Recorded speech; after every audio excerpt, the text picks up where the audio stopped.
Yeah, me too. Got the hat.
Check. Check 1, 2. You got sass? No.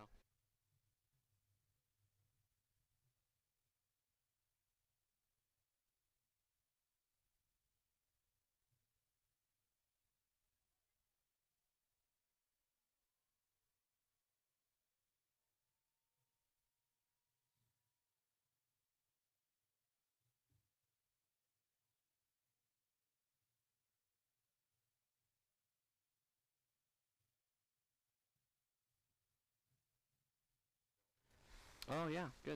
And here, I'll give you a cue like this. Yeah. And that means I'm just gonna jump in. Okay. And do a read. Do you want to do off a headset or a handheld?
At the Griswold Pride Press Box on Thanksgiving Day, we're calling this competition, this annual competition, live this morning.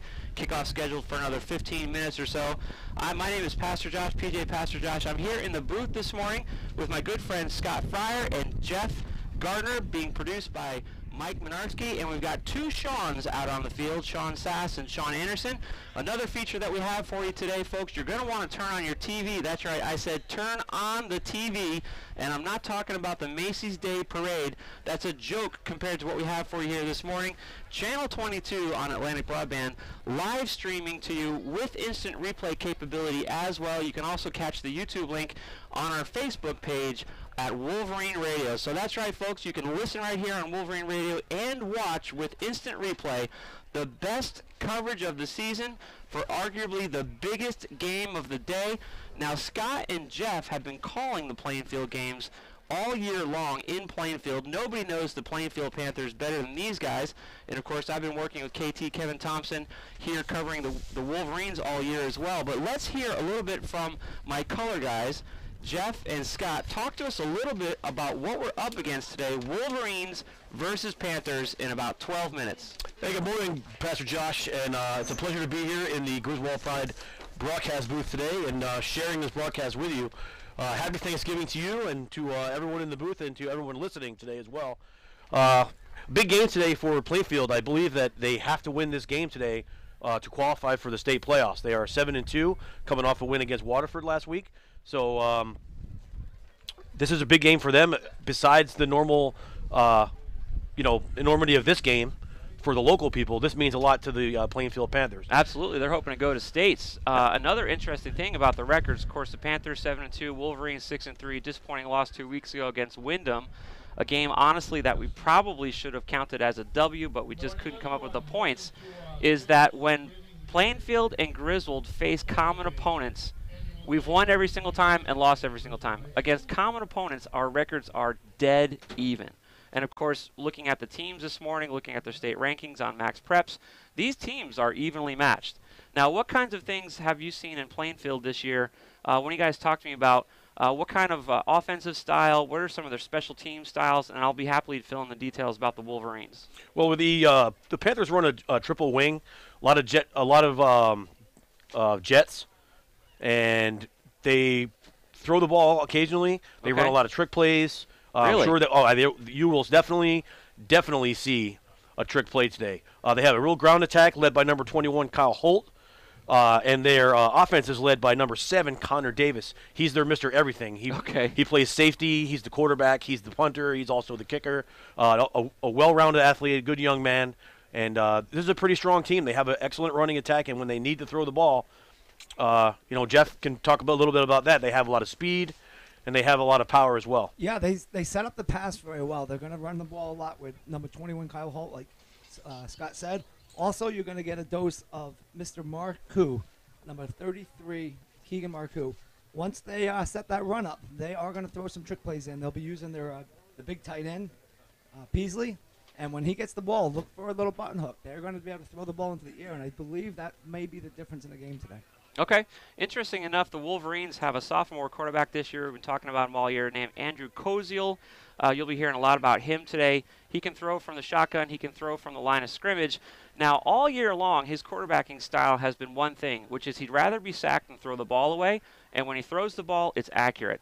That was gold right up until the game against Wyndham 2 weeks ago, where we had about 5 picks, I think, that he threw. His passing game was really struggling.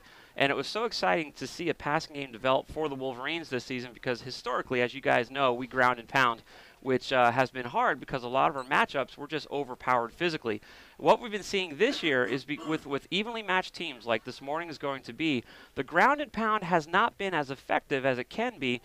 Instead, they're trying to run the ball around the end a lot. That's what they do against larger teams. But when they try to run the ball around the end against evenly matched teams, the defensive speed is matched for our offensive speed, and it's forcing us to throw the ball. So when Koziel's on, he's on. And when he's off, he's off. And so we're hoping this morning, of course, that he's on. One thing of special note for the Wolverines this morning, unfortunately, his lead receiver, Devon Luty, is not going to be suiting up for today's game. Neither will be Nathan Yetton. And these guys have been heavy-duty performers for years for the Wolverines, both on the ground, in the air, and on the defensive side of the ball. Neither one of those young men are suiting up. So Koziel's going to have to look for different targets this morning. My thought would probably be number 4, C.J. Matson. He's gone to C.J. Matson a number of times. But this is going to be a challenging game. Why don't you guys talk to us, Gardner, maybe talk to us about the field conditions because I'm looking at something that is not common here at 211 Slater Ave. Well, since Jeff walked out, I'll talk a little bit of that. Hey now! If you like ground and pound and you like defensive football, if you're a fan of traditional football, then today is going to be right up your alley. It's a beautiful, crisp morning here in Griswold. The field has a little bit of conditions. By conditions, we mean there's a puddle right at the 30-yard line to our right. Yeah. There's some mud on the field, and this is football to me. Cold weather, mud, ground game, a little bit of passing just to keep everyone honest. When Plainfield does throw the ball, they like to look downfield. They have a speedster, number 4, Brendan Ogden. Yep. He's a really quick young man. They also have number 1, Lucian Doobie, who's a favorite of Jeff and I. Okay. If you look out on the field, you'll see him. He's not very big in stature. I believe he's suiting up number 1, right? Number 1, Lucian Doobie. He's quick. He's probably one of, if not the fastest kid on the field, and he's got a ton of heart. When he plays defense, he plays safety, and he's not afraid of someone who's twice his size. He'll put his helmet right in there, and he's a tough kid. And watch for him to make a big play today. Well, folks, we've just got a couple of minutes before we have the national anthem. We want to get time in to mention some of the people that make today's amazing broadcast possible. Mike Minarski, producer, amazing, sir. Take it away. Hey, thank you very much, Pastor Josh.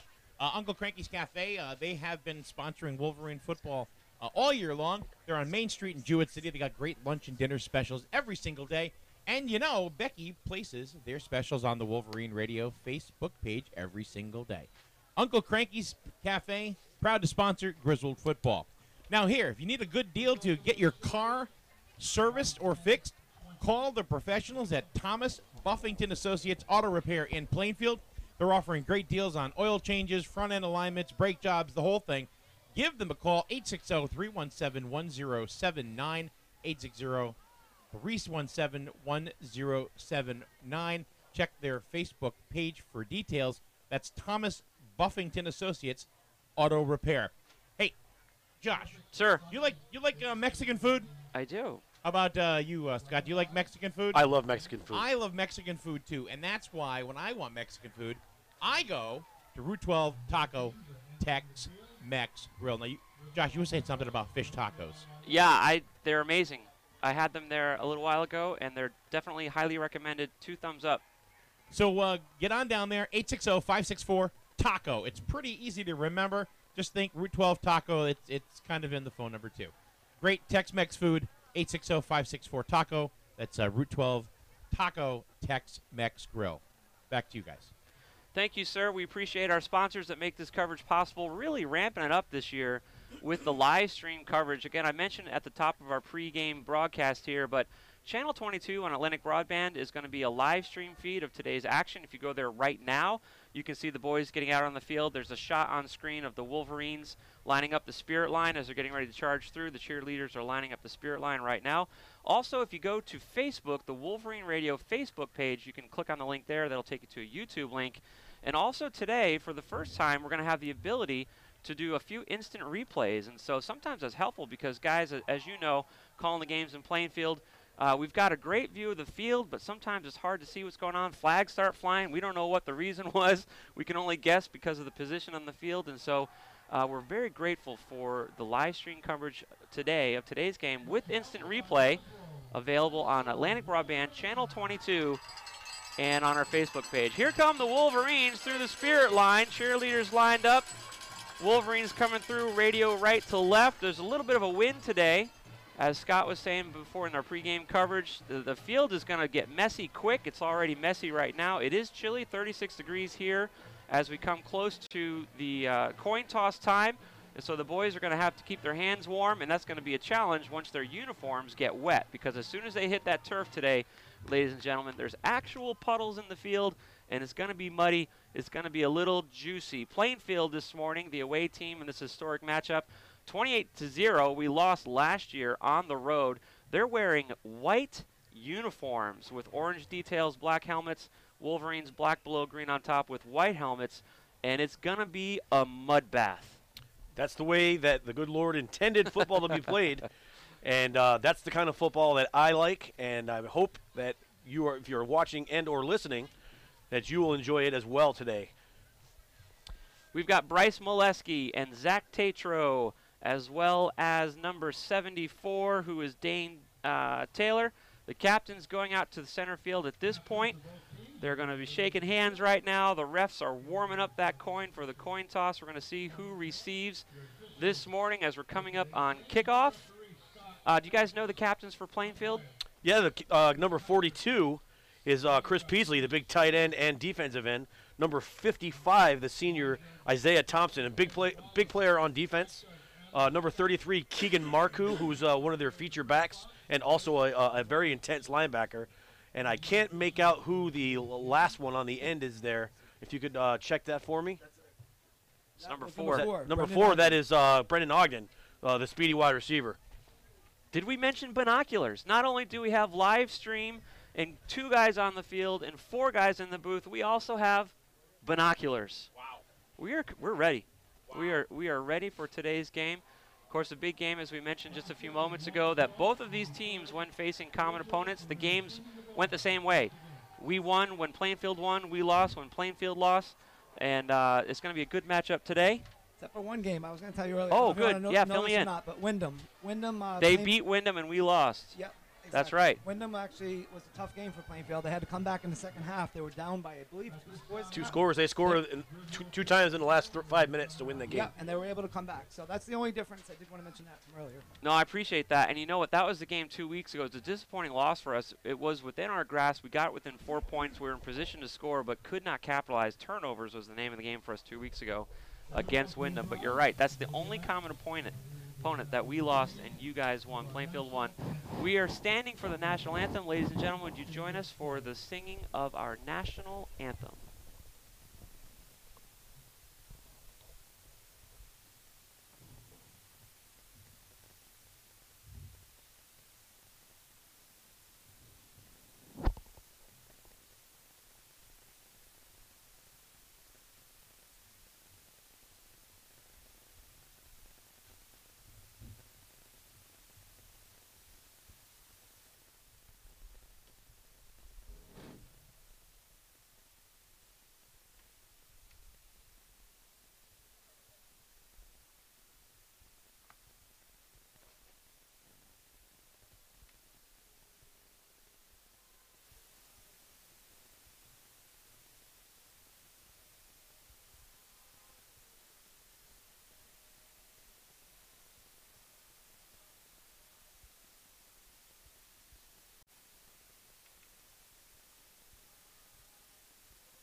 There you have it, folks, the singing of the national anthem by the Griswold High School chorus. Everybody on their feet, every heart crossed, everyone paying attention to the flag. Flag is, everybody was standing. It's a great day to remember all who have given and served. Scott Fryer, thank you for your service, sir. I know that you've got some plans for your family this afternoon, and we appreciate your time serving our country. And I appreciate the support from you guys and everybody in the area. Everyone is very good in this area, especially since we have the military so close.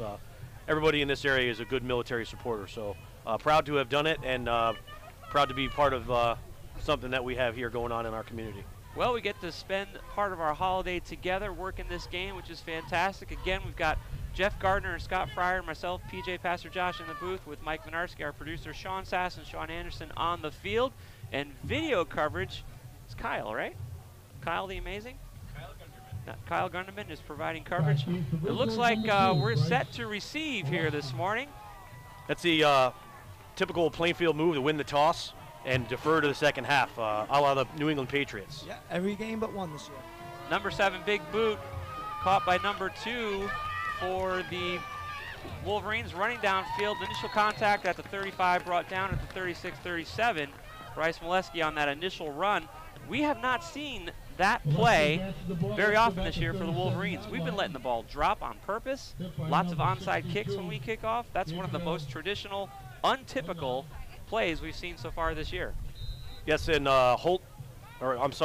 Davis, Connor Davis, the kicker, has a good foot. He's able to put the ball in the air. He was drilling it from 40 yards out before the game. Yeah, he can hit it. We got Koziel and crew from the line of scrimmage, looking left, looking over center, hands the ball off back to Bryce Molesky, looking for some blocks up the middle. Not a lot of love there. Makes it out to about the 40-yard line. Would gain about 3 yards on the play. Yeah, look for number 54 for Plainfield. Another player we didn't mention in the pregame, but Dylan Glennon. He stuffs up the middle. That is their main defensive weapon there. He will be all over the field.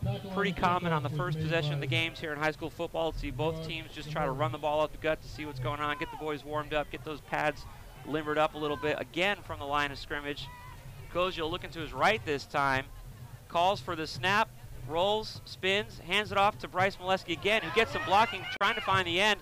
Initial contact, breaks the tackle, forced out of bounds, and short of the 50, but a nice run there by Molesky. Yeah, a good hard run there. Broke a couple tackles and got to the outside and got close to the first down. It looked like we're about 2 yards short there. We're going to have a hard time seeing the scoreboard in the sun, which is kind of new for us, but I believe, like you say, Scott, we're coming up on about a yard, 3rd and a yard for the Wolverines. Ball spotted on their own 48-yard line as Koziel goes back to the line of scrimmage. It's on TV? You got to be kidding me. Oh, my goodness. Yeah, I wanted to let you see that. Thanks, Jeff. I'm glad somebody's watching the game on TV. Here we go again, up the middle. That's going to be a first down, folks, unless I'm mistaken. Nice run there. The Wolverines able to create a little room there for a lane right up the gut. Yeah, and occasionally at times, Jeff and I have seen this Plainfield defense play very well. They're a little weak up the middle sometimes, but especially early in the game. And their coach Davis has been able to make adjustments in the second half. Wolverines in Panther territory now on the Wolverine 48. Koziel takes the snap, handoff again up the gut to Molesky, who's got some room to run. 3 Panthers converge. Number 4 comes in to help with the blocking. It's a little scrum, and he gets another nice run there. Let's see, that was C.J. Matson coming in to assist with that run that time. And number 7, Connor Davis with the tackle. Again, he is their Mr. Everything, quarterback, safety, and he gets kicker, another and nice punter. run Very there. good athlete. Let's see, that was But, C.J. Matson if he's coming making in to tackles, assist that's with not that a good run. sign for the Panthers. Right. So bringing the ball up to the Plainfield 41-yard line now. 2nd and 3 or 4, I'm looking at. Yep. From the line again, handoff to the left, fakes to his right.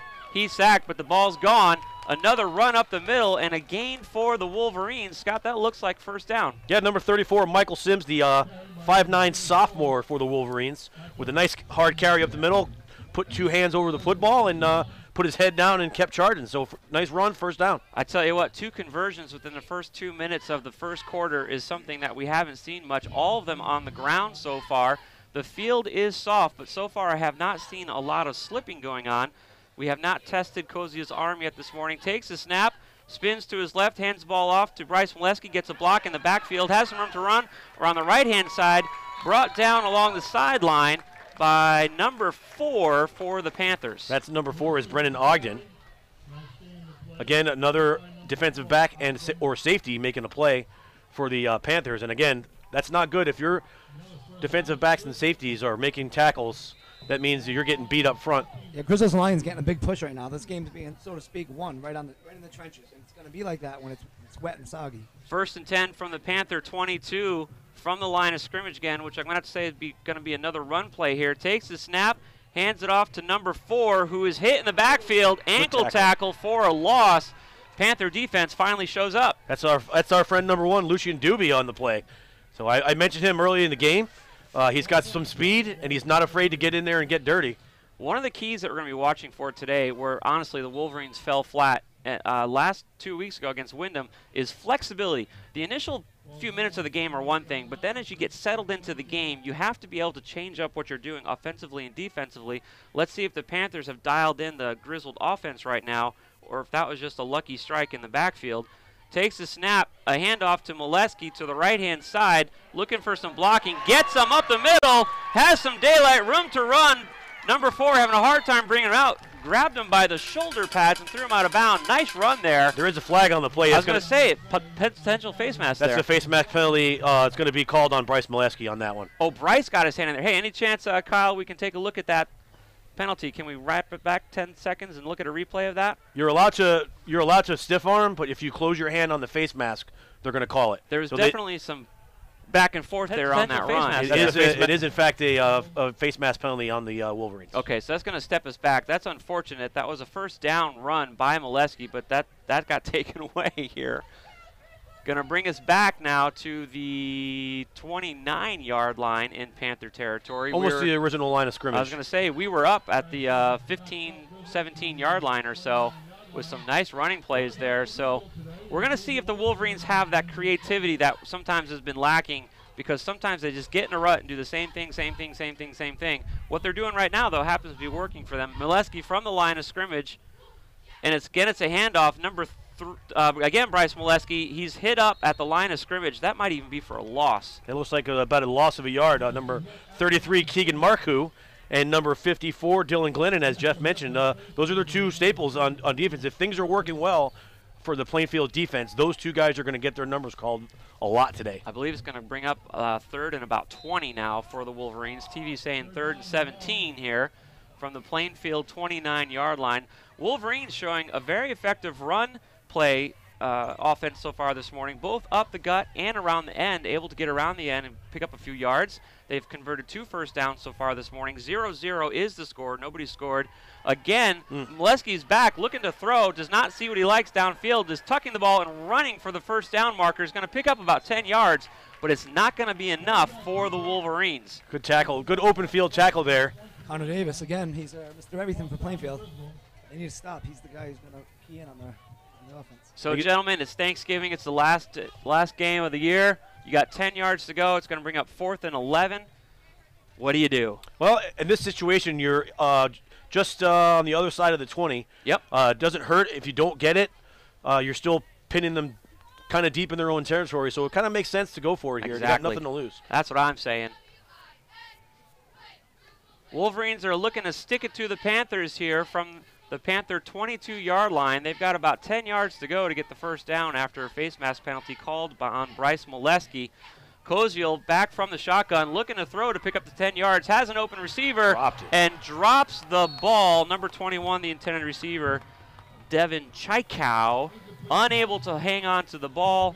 He's disappointed. Look at that field, how juicy it is already. It's going from green to brown very quickly. Very quickly. I'll tell you, that first drive, if I'm a Griswold fan, I'm not happy about it for one reason. Not only did it stall out due to a bad penalty, Yep. but all I see in the backfield is Molesky. Yeah. He's going to tire. Yeah. They don't have enough weapons, I believe, today, and that does not bode well for them. We're missing 2 of our go-to running backs, so you're exactly right. And in these conditions, like Jeff said, he'll tire out in that running in that mud in that cold. It will tire him out quickly, and Plainfield will key on that, and they will shut that down in the second half. Number 7 for Plainfield hands the ball up the middle. No surprise there. Attempts the ground and pound. Let's see, number 18 for the Wolverines in on the stop, as was number 64. Number 24, Bryce Carchidi with the carry on that play. He's like their third option for the Panthers. It's a lot of Holt, a lot of Marcoux, and occasionally you'll see Carchidi get a carry as well. So no surprise there as the Panthers attempt to run the ball up the middle to get their offensive line seasoned. Doobie out on the right. Watch out for a pass. Taking the snap from the shotgun. Big handoff in the backfield. Nice hit there by the Wolverines, ending that play sooner than the Panthers wanted. Number 7 there, shutting that down, Zachary Tatro. Looks like we've got an update from Sean Anderson from the sideline. Is he ready to go, Mr. Minarski? Take it away, Mr. Anderson. Mr. Anderson is turning on his microphone. We will come back to Mr. Anderson once he gets his microphone. Here he goes. Hi, guys. The field conditions are very slick. It's very hard for anybody to run the football. They're slipping all over the place. It's very hard to get more progress with the field conditions like this. But so far, everybody's doing pretty well. Thank you, Mr. Anderson.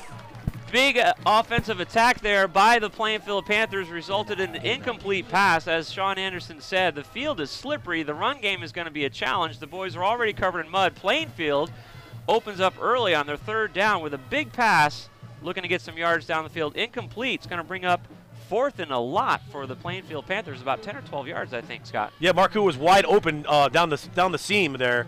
If Davis had been able to hit him in stride, that was a touchdown for sure. Forced to punt the ball away on their first completion there, their first possession rather, is the Plainfield Panthers. The Wolverines recover the ball on their own territory on the 45-yard line. Slipping it down by contact was Mr. Dude Everything so far for the Wolverines, number 2, Bryce Molesky. Go ahead with some mentions for us. Who's making this game possible? Thanks, Pastor Josh. Dean's Corner Diner back for another year of Griswold football like they did all year. Stop in any day for the best breakfast, bar none, on Main Street, right on the corner of Ashland and Main. Dean's Corner Diner, open 7 days a week. Dean says, go Wolverines. Hey, if you're in the kitchen watching the game, do us a favor, go to the Facebook page. Tell us how the live stream coverage is looking for you. We appreciate any feedback on that. It's a new feature this year. We're very grateful for it. Looks like Panthers the ball's out. Are signaling a turnover. We'll see with the referee. No signal yet. He may have been down. I'm not sure whether they're going to. I think they're calling him down by contact. They are. Looks like the call is going to go the Wolverines' way as they had about a 4-yard run up the middle. The ball came out, which is not going to be any surprise today with the conditions. Wolverines hang on to the ball for a gain of about 2 yards on that play. The cheerleaders are cheering. The band is playing. The stands are full. 36 degrees is the game time temperature with about 5 miles an hour of wind coming from the southwest. It's chilly and it's wet, and it's showing up so far here early in the first quarter. From the line of scrimmage, it's another run up the middle. Mr. Molesky looking to gain a few yards, and does. Scott, what do you call that, about a 5-yard pickup? Yeah, that was about a 5 or 6 yard pickup. Actually, that was number 34, Michael Sims, on Excellent. the carry, Josh. Thank you, sir. Yes. So he picked up, it looks like he picked up about, I'll say about 5 or 6 yards on that carry. So we're bringing up a 3rd down and 2. Yep, we're only a couple yards short of the first down. If the Wolverines are able to convert, it'll be their 3rd conversion of the first quarter. Snapping now from the Panther 45-yard line. Koziel looks left, looks center, hands the ball to that same number 34, trying to get the 2 yards up the middle. Scott, I don't think he's going to get it. It's going to be close. We'll have to see. They're marking him. Looks like from the near side referee is going to mark him about 2 feet short of that. Michael Sims on the carry, looking to convert the 3rd first down for the Wolverines as they are in Panther territory. Ooh, that's a nasty spot for the Wolverines. Oh, this is a tough spot now. If you're the Wolverines, this is a tough spot. If it's me, I'd want to punt the football, try to pin the Panthers deep. It looks like that's what they're going to do. They only got about 6 inches on that carry, bringing up 4th and 2 for the Wolverines. Back to punt are the Wolverines. Going to try and do exactly what you said, Scott. It's a low, squibby punt that lands around the 25-yard line, stays inbounds, and picked up by number 34 for the Wolverines, Michael Sims. So the Panthers are going to take over on downs right around their own 25-yard line. Sun coming from the left, so it's going to be in the face of the Plainfield Panthers quarterback. He's a big boy. Yeah, he's like I said earlier, he does everything for them. He's a heck of an athlete. He's a good kid, and he's been having a heck of a season. There was a couple games where he had some hiccups, but he generally doesn't make mistakes. He's pretty accurate. He's got a terrific arm, and he's got a lot of speed. And you'll see he'll tuck the football and take off running, and he's really hard to catch. Jeff and I have seen him on several occasions this year break big plays, 65, 70-yard touchdowns. We've seen the quarterback carry used effectively this year by a number of teams. Here's the snap with the handoff from the backfield. Heavy traffic, number 40 for the Wolverines in on that stop, as was number 9 and number 18. Not much gain there. 0-0 is the score here in the first quarter at 211 Slater Ave. If you're Coach Wilcox, you got to be happy with the way Griswold kids have come out, though. Losing the 2 big stars, you don't know how they're going to respond. They've responded very well. They seem to be rallying around each other. It's nice to see. It is. Cameron Prosser was in on that stop, playing defense for the Wolverines. 0-0 here. Let's see. That scoreboard says we've got about... Boy, it's hard to read. It's 2.5 minutes, 2:33 to go. It looks like time, and we do have on the TV there. That's amazing. That's very cool. 2 minutes remaining in the first quarter. Play 0-0. Time is called on the field. Somebody has to talk about their feelings. That was the timeout called by Plainfield on that play. So they know they've got 2 minutes before we're going to take a break and turn the field around. What do you think the coach is trying to tell them when they've got about 75 yards to cover between them and the end zone? I think they're talking about maybe a little bit of, hey, let's get a little bit more push from the offensive line. I think we have seen it all season long where they tend to dominate, their offensive line does, and they're not getting it right now. I don't know whether it's the footing. I tend to think it's the field. Yeah, this isn't the team we've seen all year. No, really? they're tiptoeing a lot at the offensive line. The running backs, especially number 33, Keegan Marcoux, he's tiptoeing on the line, and we haven't seen that all season from him. We didn't get any reports of any significant injuries from Plainfield, did we? We did not. Nope. Yeah. So far, it looks like their team, their regular team that's out there. I know Steve Merchant was talking to us before the game. He's usually pretty good with giving us updates about the Plainfield team, as, of course, he works at the bank here in town but lives in Plainfield, so he's here with his family today. I didn't hear from him that there were any significant changes to the Plainfield roster. That's interesting, guys, say that. It could just be that the field is muddy and they got to find their feet. From the line of scrimmage now, Back to throw is the Plainfield quarterback under heavy pressure. He's going down, folks. Number 66. Big sack by the Wolverines drove that ball back. That's number 66, Logan Brown. Woo! The 6'1" junior. 6'1" and 230 pounds. Big boy. That's a big boy. Good play. And we have also seen this year where Davis heavy pressure. will He's try to get rid of that ball and maybe make a folks. mistake. Number But that time he did eat the football. And big sack by the Wolverines drove yard that line with just a minute or so remaining in the first quarter. big And play I called there. the president of the bank the wrong name. His name is Kevin. He's a nice guy, but he'll forgive me. Here we go. Plainfield's got some work to do. I'm sure they didn't take a timeout to talk about what just happened because that was a big sack for a big loss. Back from the shotgun, looking to throw southpaw down the field. Has his man wide open. Overthrows the intended receiver. Number 3 for the Panthers. That would have been a 30-yard gain, which dug them out of the hole, but no joy for the Panther offense this morning. That was intended for number 3, Khalil Easton, who also a speedster for the Panthers. Another receiver wide open in the Griswold backfield. So Griswold's going to have to tighten up that pass coverage because if Davis gets hot and he finds that target, it's going to be a long rest of the morning for the Wolverines. Less than a minute remaining in the first quarter of play. 0-0 is the score. The punt is blocked by the Wolverines. Diving on it are the Wolverines. It's a green recovery at the 6-yard line, folks. With about 30 seconds remaining in the first quarter, we know what the Wolverines are looking for now. Huge punt block there. Everything this morning so far on Thanksgiving is going green. The morning for the That was Wolverines. a beautiful play by that man. That's exactly what you're looking for when you're at home. Watch this replay right there, folks. That is amazing. Who was that blocked that punt? I got up on binoculars to look at the TV. A Devontae Fontaine, number 30. There we go. Thank you, Scott. So it looked like a low-line drive kick. It came off of Davis's foot. Actually traveled about 10 feet before it was blocked by Fontaine. Thanks for the replay, Kyle. That was amazing. Wolverine offense back out on the field from the 6-yard line. Good shape here. Less than a minute remaining in the first quarter. Looking to put the ball in the paint. It's a run play up the middle. Bryce Molesky pile moving. Panthers wrapping him up. Some shoving and pushing. I'm looking at maybe a yard, Scott. It looks like he might have lost a yard. Well, no, they give him a yard. Let's see where they spot it. Okay, so they gave him a couple on that play, so it'll be 2nd and goal from the 5 here. Time is going to be a factor because it's 9 seconds remaining in the quarter. That's it. So this is it, folks. Wolverines looking to make it 6-zip here in Time's the first gonna run quarter. out. They're going to have time to get one play. Somebody, I believe, just called a timeout. Probably the Wolverines. No, time ran out. Time ran out on quarter. the play. All right, so they're going to pick it up at the beginning of the second quarter. Wolverines are 2nd and goal deep in Panther territory. We're going to turn the field around, so they're going to change from a lot of mud to a little bit of mud. Do we have time to go through a couple of sponsors here, Mike? 0-0 is the score. So far, it's all Wolverine way, but we're looking to actually put some points on the board. Don't go anywhere. Live continuing coverage of Griswold High School historic matchup against the Plainfield Panthers here on Wolverine Radio.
Welcome back to continuing live coverage at the beginning of the second quarter. It's the Wolverines versus the Panthers. It's the matchup we've been waiting for all year. Happy Thanksgiving, folks. PJ Pastor Josh for Scott Fry, Jeff Gardner here in the Griswold Pride broadcast booth. 0-0 is the score. 3rd and goal now is the story for the Wolverines. The first quarter was all Wolverine offense. Plainfield offense had a hard time getting out of the mud, literally. Now that we've swapped ends of the field is going to be a little bit cleaner, a little bit crisper, and we're anticipating that the Plainfield offense is going to be a little bit more effective as we've swapped ends of the field. But gentlemen, we were talking off air during that last break. We did not anticipate that first quarter. Absolutely not. This game has been played basically between the 50-yard line and the 20-yard line on our end of the field in that mud bowl. So we'll see what changing ends of the field will do. So far, just by the eye check, Griswold has wanted this game more. Regardless, both teams have to play in the mud, so there is no excuse for either team to use. But Griswold has definitely come out with more intensity than Plainfield has. So if they want to make the state playoffs, they're going to have to pick it up. Wolverines converting 3 first downs in the first quarter, and Plainfield not able to capitalize any first downs in the first quarter, having to punt the ball away twice.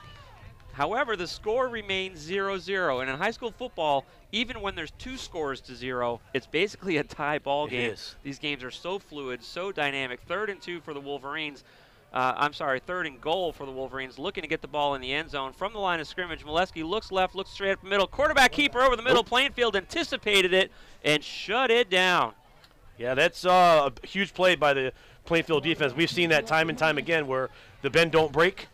Right. So this is going to be an interesting call here. The ball is hard. It's cold. The footing is not very good. So this is a good decision here by the Wolverines to go for it on 4th down. Wolverines only 2 yards from a potential touchdown here early in the second quarter. The offense so far this game has been all green, meaning Wolverine. It's a handoff to Bryce Molesky, looking to get up in the middle, and the Plainfield defense is standing strong. The play continues back and forth, whistle dead. Let's see what the refs say, but I think the Wolverines are going to come up short. Panthers are they're excited over there. They got that. Now maybe that's the play that the Plainfield Panthers needed to get their motor started. Well, we'll see. They're deep in their own territory. They're deep, and they got better grass, though. They're going to have better footing, so if they're going to one of these pass plays, they do got to be careful. Second time of the game that the Wolverines have been knocking on the door. The first time they got stepped back because Bryce Molesky got a face mask penalty as he was getting shoved out of bounds. Second time, the defense of the Panthers stood strong at the 2-yard line as they take over on downs. 98 yards to go with the sun at their back and the wind in their face. It's the Panthers from the line of scrimmage. Hands the ball off to number 21, I believe, who's hit in the backfield. I don't think he got much on that run there, Scott. He looked like I can't see the end of the field from where I'm at, but on the monitor, it looked like he lost his footing there and went down. That was number 21, Holt. It was Holt on the play. Okay. Yep. He's their workhorse. He's their get the bulk of their carries. Somebody from the Wolverines got into the backfield and aided in that play, but Absolutely. I think you're right. The turf is absolutely playing a factor this morning as well, so I don't think they got any yards on that play. 2nd and 10 for the Panthers. We called that the turf monster back in the day, right? The turf monster's chirping up today, I'll tell you what, buddy. Panthers scurrying back to the line of scrimmage. They're ready to play. They want to move this ball down from the line of scrimmage. Quarterback right over the middle, takes a snap, hands the ball off to the left-hand side.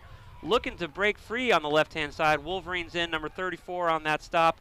Maybe a yard or 2 on that play. Number 5 as well, Logan Chappelle and Michael Sims. That was number 33, Keegan Marcoux on the carry. That's more of what we usually see with him, putting his head down, covering the football, and 5 yards in a cloud of dust. But in this case, it's a splash of mud. Yeah, he picked up 5 on that, so it was a better run than what I thought initially. So it's going to bring up 3rd and 5 for the Panthers. They get out of the shadow of that goal line there.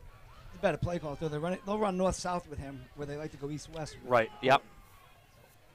Here's the snap. Another fake up the middle. The ball is loose, intercepted by the Wolverines. Number 4, C.J. Matson came up. He's got some blocking, looking to get into the end zone. Tackled by number 24, short of the end zone. But that was a broken up play there as an intended receiver. I'm not even sure who the intended receiver was. The intended receiver was the big tight end, Chris Peasley. That's their go-to guy. Kyle, let's watch that again. Right there. Ball is loose. Peasley was the intended receiver. It hit him right in the hands, bounced right out, and wow, jump ball went Wolverine way. C.J. Matson coming up with a big pick there, trying to turn it into 6. Ball spotted deep in Panther territory out at the 5-yard line. 1st and goal for the Wolverines. I think it was a good decision to try and throw there, but I didn't see the play come together for him. It looked like he tried to force the ball. Like I said, he's their go-to guy, and he might have been a little too go-to on that play. From the shotgun, Koziel hands the ball off to no surprise here. Molesky looking for the end zone. Ankle tackle, play whistle dead, number 33 on the stop. That's Keegan Marcoux, their star linebacker. That was interesting that he never hit the deck, that the ref just whistled the play dead. He stepped out of bounds. Oh, okay. Good. Sometimes through the binoculars I miss that kind of stuff. I pick up. It was an ankle tackle. It was a good ankle tackle, Yeah, it was but it good to didn't force bring him him out. down. Yeah. That was a good play there by the Panther defense. Second and goal here for the Wolverines. Again from the shotgun is Koziel looking to his left. He's got one in the backfield, and it's a handoff up the middle with some room to run. Wolverines saying it's a touchdown, and the refs agree. We'll take 6. Happy Thanksgiving. That's how we do here in Griswold, Connecticut. 6-0. Wolverines take an early lead here over the Plainfield Panthers. Guys, the Panthers are struggling. Yeah, they are all out of sorts. I can tell you right now. You're looking as to you his said, left. It's not their even normal game plan. I can't believe they even threw the ball right there. Yeah. They're used to setting up the run, but they're not getting the run. So they're going to the pass way early, and I'm very surprised they even did that. But Griswold, you got to capitalize. Griswold's able to do that here. This is the third time the Wolverines knocked on the door. First time they're able to walk in. E-Dog with the attempted extra point, no good, so it's going to stay 6-0 as the Panthers head back to the sidelines, the Wolverines head back to the sidelines. It's going to be a kickoff in just a few moments. 6-0 Wolverines on top of the Panthers, whether it's the field conditions or it's the temperature or it's the nerves, knowing that Griswold has nothing to lose in this game because our playoff hopes were dashed 2 weeks ago against Wyndham.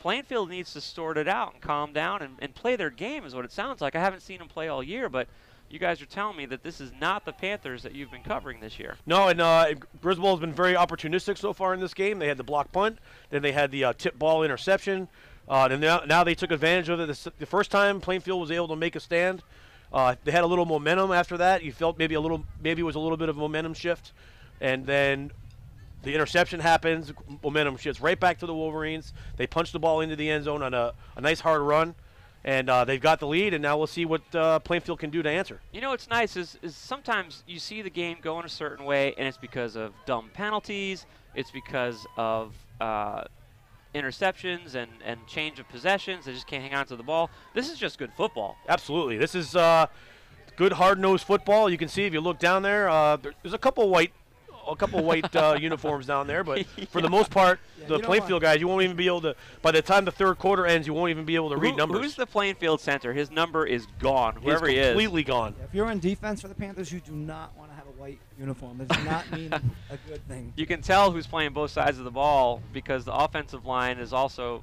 a significant percentage of the defensive line, and they're covered in mud. Well, this is, I remember back in, I believe it was my sophomore season in high school. We played a game in the pouring rain. It was about the same temperature, but it was pouring rain, and the score was 6-2. Wow. So we ended up winning the game 6-2. Nice kick there by the Wolverines. Good return by the Panthers, getting the ball down inside the 40. 9 minutes remaining in the second quarter. 6-0. The Wolverines here looking to stop the Panther offense, which we honestly, this is one of the best field positions I think the Panthers have had all morning, if not the best field position. It is definitely the best field position they've had all year.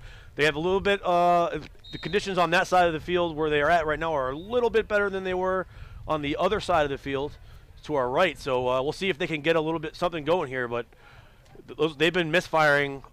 It's almost there. You can see it. The passes are not connecting.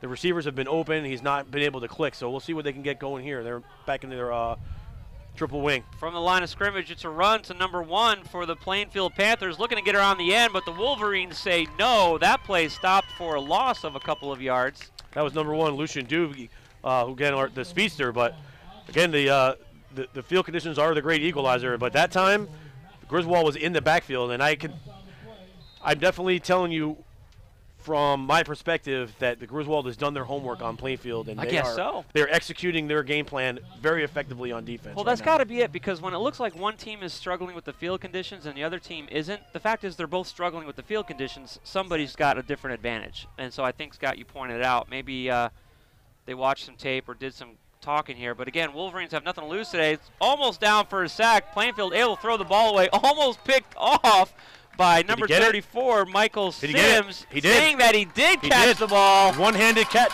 The Wolverines intercept another pass from the Plainfield Panthers, 6-0.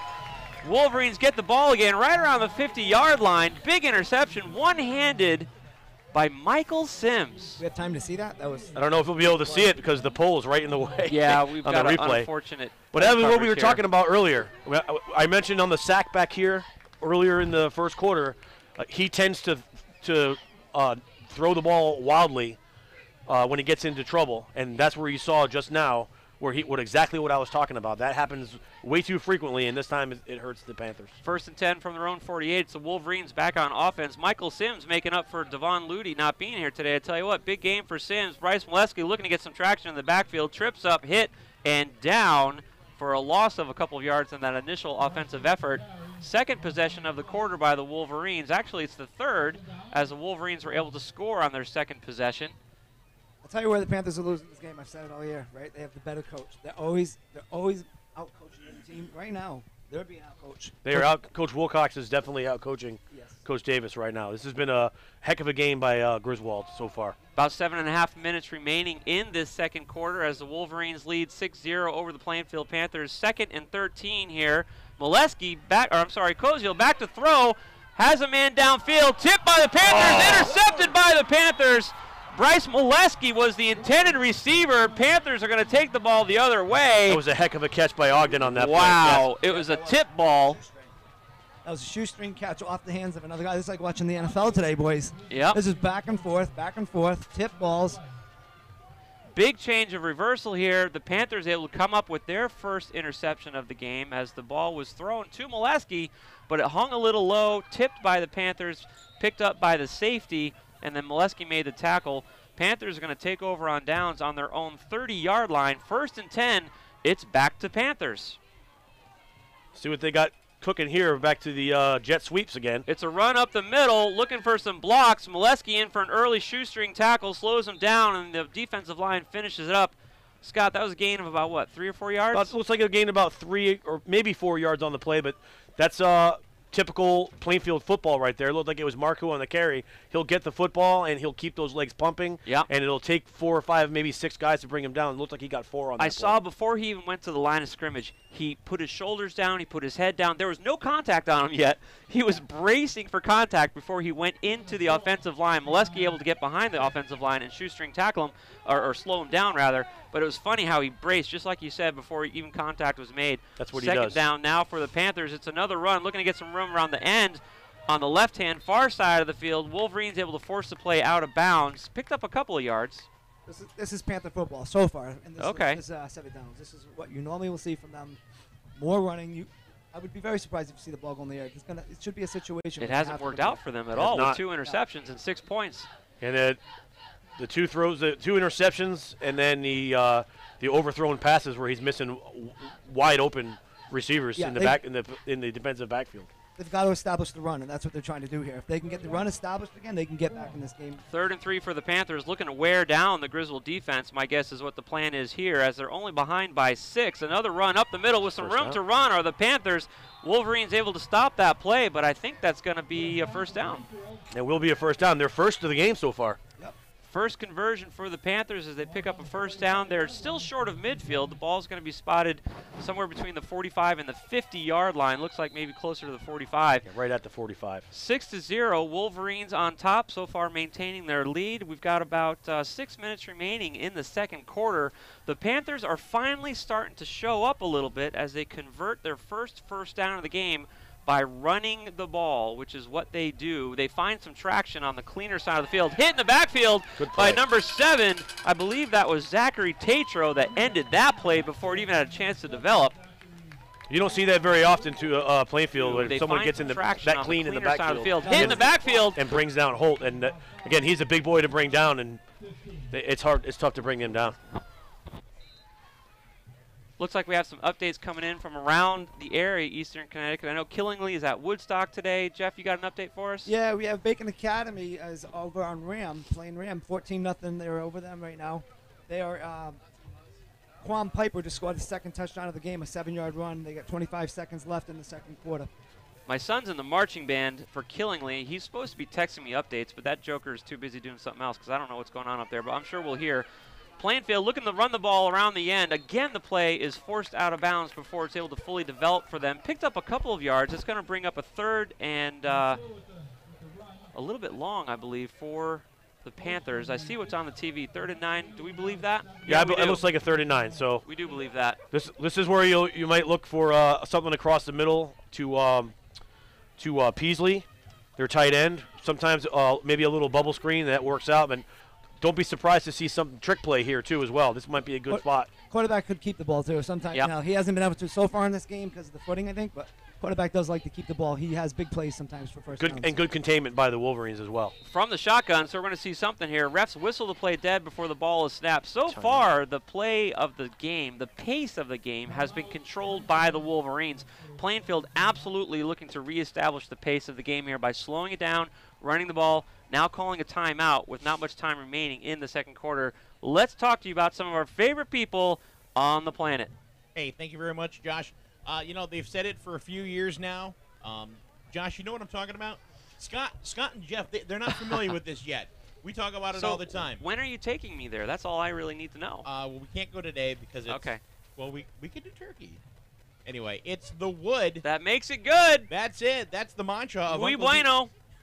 That's the mantra of Uncle D's Blazing Barbecue in Norwich. You've seen them at Griswold Town events. Why not experience them in their own restaurant? Just off Old Exit 82 behind True Value Hardware. Uncle D's Blazing Barbecue loves Griswold because it's the wood. That makes it so good. Did I tell you I'm smoking a turkey today? At home? No, you didn't. Oh, yeah. Really? I've got some smoke in me. Wow. Absolutely. My future son-in-law, he's deep frying one. Oh, that's good, too. And you know what? I'll be eating one today. Nice. Those are good turkeys. Their pulled chicken is amazing, by the way. Uncle D's has a pulled chicken sandwich that's unbelievable. Plainfield 3rd and 9, looking to make something happen here. Back to throw is the quarterback. He's got nobody downfield except for C.J. There is a Madsen. flag. There's a flag on the play, though. It's a holding on Griswold. It's a holding on the defense. Yeah, look at the position of the flag on the field. So defensive holding more than likely for the Wolverines, which is so unfortunate because it's an automatic first down. I don't even know who he was throwing the ball to because nobody with a white jersey was down there. They called pass interference. It could have gone either way. Okay. It was a holding, but because the ball was in the air, they called it pass interference. All right. Holding will occur before the ball is thrown. And hence why he threw the ball. So he thought he had a guy going. He thought he had it. Until he was slowed down. Heads up play by the Panthers there. Big first down conversion. Boy, did they need that. This game's been a game of, if you really look at the game, Griswold wants it more. They're playing better, but it's a game of field possession. Yep. Griswold has not moved the ball that far at all. As far as yards, I think Panthers might be going ahead of them right now in the game. They're moving the ball better. Plainfield from the Griswold 39-yard line. From the line of scrimmage, here's the snap. It's a run to the left-hand side of the ball. Number 21 for the Panthers. Gain of about 3, maybe 4 yards on that play before getting shut down. The Panthers have changed the tempo of the game. Well, what you're seeing right now, Josh, is the Plainfield offense that we normally see every week with that ground and pound with the occasional ball thrown in there. And depending on the score, you won't see as much, or they'll set up a big passing play with a lot of running. So we'll see what's coming here. 2nd and 7 from the Griswold 35-yard line or so. It's a run. Number 33 looking to get around the end. Has a few blocks, breaks a few tackles, forced out of bounds. He picked up another 3 or 4 yards. I don't believe it's going to move the chains, but the chains went down on that play, so that tells you how close they were. It's going to be about 3rd and about 4 on this play. Man, we're going to call it a long 4, about 5. Third and long 4. Tell you what it feels like to me is with about 4 minutes remaining in the second quarter, the Panthers are just looking to run that ball, score with not enough time remaining. And then we know they've got a kicker that can kick from the 30 or 40-yard line, looking to put the Wolverines behind going into the half with no time is what looks like the plan is. Number 33 goes down because of the turf. The turf monster ended that play. Yeah, no gain on that one. Wow, I think had you got to go. Run. If you're Plainfield here, I think you got to go for it. Yeah, you do. No, I agree. You got 3.5 minutes to go before the half. You have a little bit of momentum right now, despite that last play. Marku went down, he slid, but right now it's 4th down. I think you got to take a shot here, and if not, Griswold gets the ball inside their own 34-yard line, 30-yard or 35-yard line. Right. And it's a good call here to go for it on fourth down. Absolutely. They're going for that clean grass. That's what the plays are all going to the left right now. If you That's look, interesting. On the far side, it's all clean grass. Yeah, you're right. If you're Griswold, you got to know that. If you're on that side of the field on defense, you got to try to get a push up because they're going that way. There's a big mud. Right up the middle, Right yeah. up the middle. They're not going to go that way. About 4 yards away from the spot of the ball there on the far hash, there's a huge mud puddle if you're not watching it on TV. And if you are, the Wolverine players are all standing around it. This is a big fourth down conversion attempt here by the Panthers. Back from the shotgun, looking to throw. It's the Panthers, and sure enough, number 7 winds Wide up, open. fires, wide open. Luchin Doobie. And he hits number 1 for the Panthers, and they convert a big first down as the Panthers have changed the tempo of the game. Wolverines are on top 6-0. Panthers now are inside the 30-yard line in Wolverine territory. 1st and 10 from the 27 or so, it looks like it's going to be, as the Panthers are probably going to go back to their run game. They're looking to pin the Wolverines with no time to respond as we are looking to go into the half in under 4 minutes. Again from the shotgun, back to throw. Interesting call. Wolverine pressure, number 20, big sack for the Wolverines. That's number 20, number 30. Hold on. Number 30. Also, you have to give some credit to the junior Johnny Falco, number 57, on that play. He got in the backfield, blew the play up, swept his arm out, and kind of made Davis stumble a little. And then number 20 was able to come on in there. And Devon Fontaine. Number 30, I'm sorry, Devon Fontaine. I miscalled it. It's Devon Fontaine, number 30. Big sack there. Yeah, he came in and cleaned that up. That's a big play. 10-yard loss. Defense chirps up, trying to say, you know what, Plainfield, you don't get to change the tempo of the game because defensively we're going to make you do something here. Back to throw, and then trouble again sacked, and again Devon Fontaine is just footing is killing it. Devontae Fontaine is just owning the Plainfield quarterback right now. Number 52, the lineman for the Plainfield Panthers, Nick Coletti, he had his foot out, and Davis tripped over his foot and tried to recover, but Fontaine was right there to once again clean up the play. So what's fascinating is that Plainfield had a run game established, and Griswold was struggling to get into the backfield. We saw one shoestring tackle by Molesky that slowed the play down, but either because of the field conditions, because now they're in the sloppy side of the field, or the Wolverine defense figured something out. 2 big sack plays by the Wolverines. Timeout called there by Plainfield. It's their last one. Plainfield called the final timeout of the half for them. The score is 6-0. Wolverines are up on top. It's a big third down coming up here for the Panthers. Don't go anywhere. Find us on cable Atlantic Broadband Channel 22. Watch the game. We've got replay access. We're going to take a quick break, talk about our sponsors, and be right back for the conclusion of the second half. Yeah. Yeah.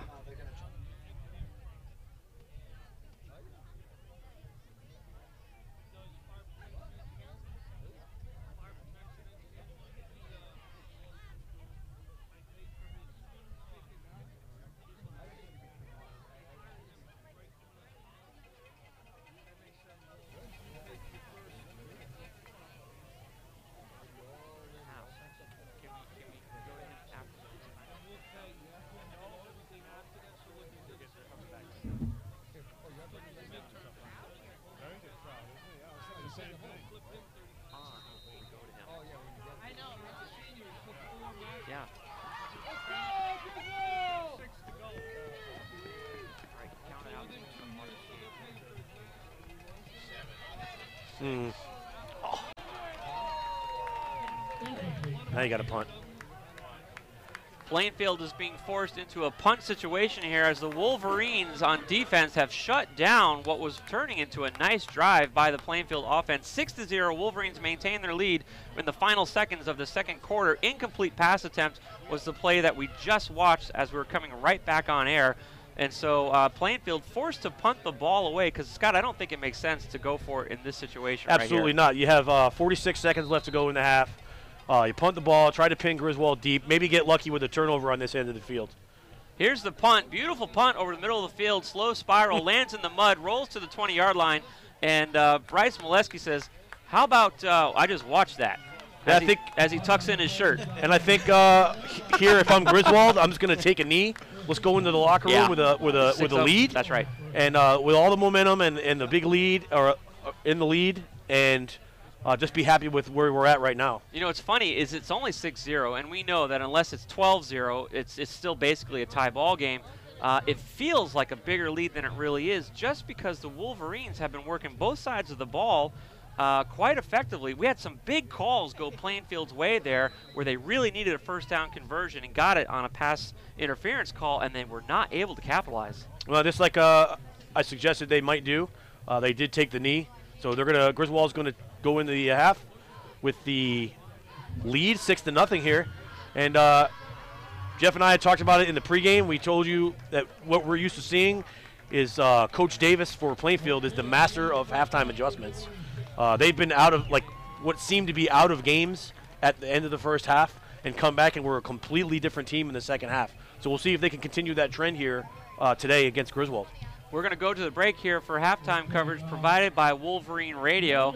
The coaches are greeting the Wolverines with half hugs and high fives and congratulations, because these boys came out playing today like they were the ones who had the state game on the line.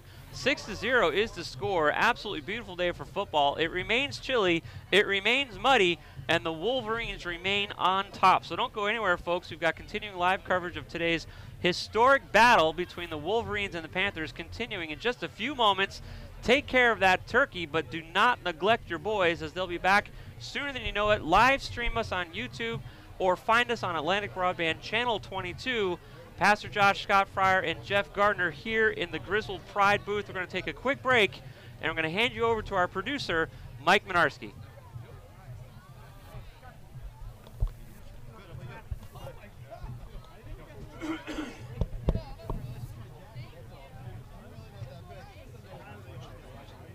Yeah.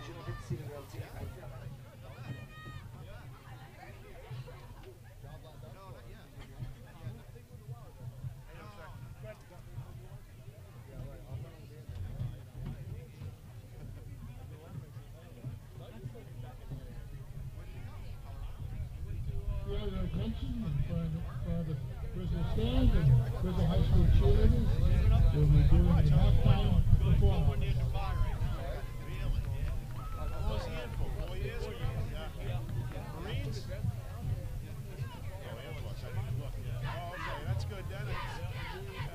Not on the ground, is he?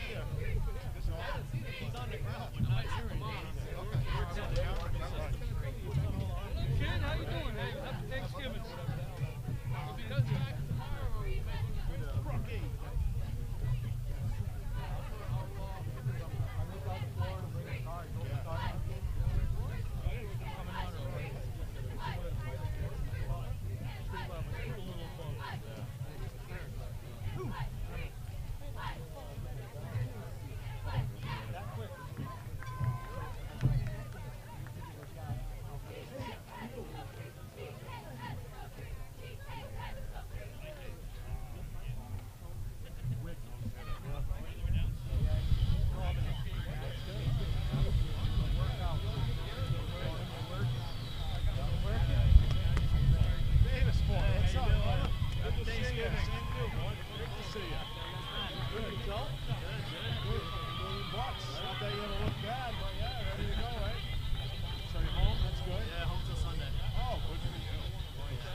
Great job by Griswold High School cheerleaders.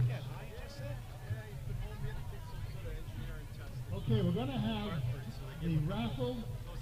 The first one we're going to do is for the big one from the basketball team. It's the Griswold Hoop Raffle, and we have a tractor and a large screen TV. And I'm going to have Father Josh over here, Brother Josh, come out.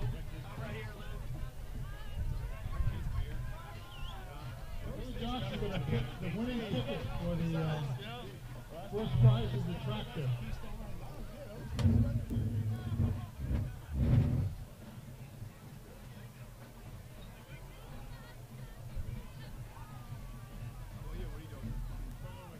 The winning ticket, the name is C. Wood. Chucky Wood, number 245, ticket number. Chucky Wood wins the tractor.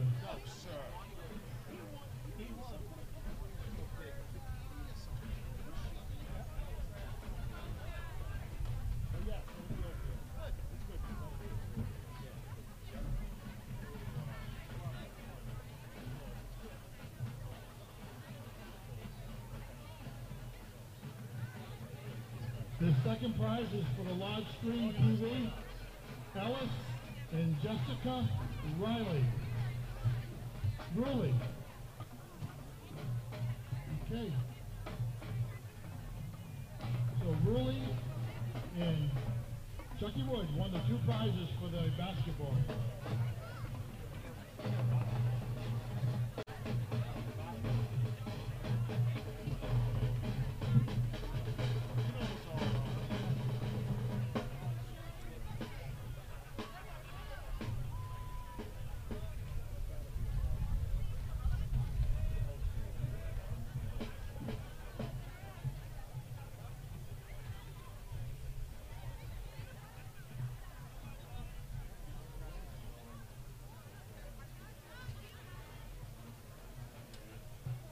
Okay, now we're going to have the raffles. Well, Sean, one of the things that Jeff Gardner... You bought those tickets when you walked in this morning at the top of the stairs.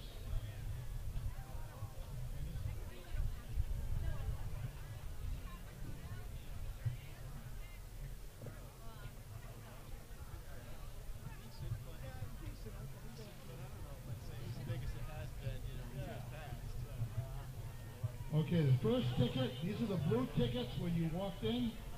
Ticket number 8895715. 8895715.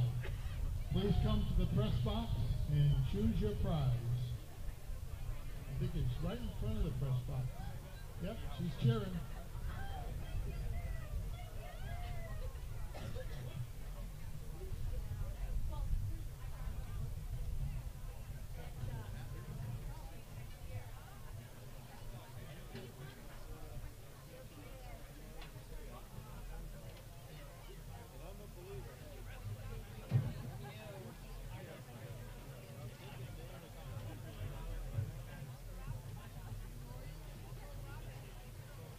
Okay, second prize.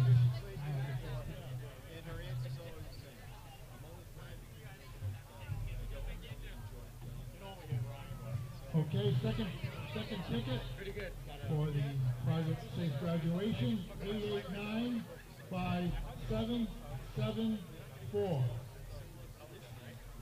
8895774. Please come to the press box.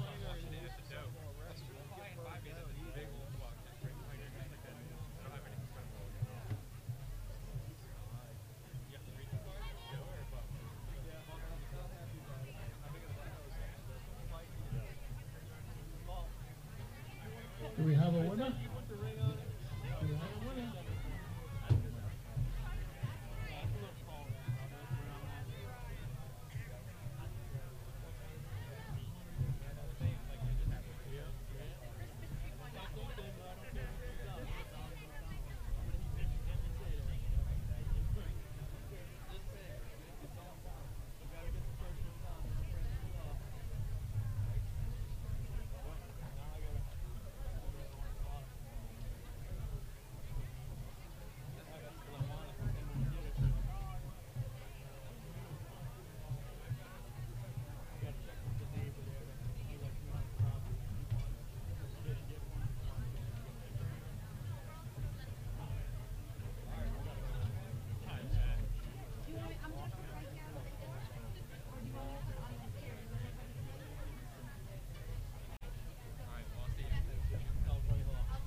Next ticket 889-5760.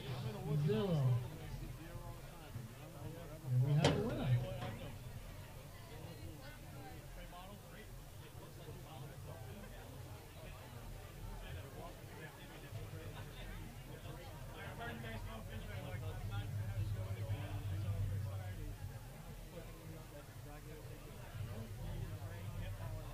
Okay, and the last prize, 889-5833. Blue ticket, 889-5833.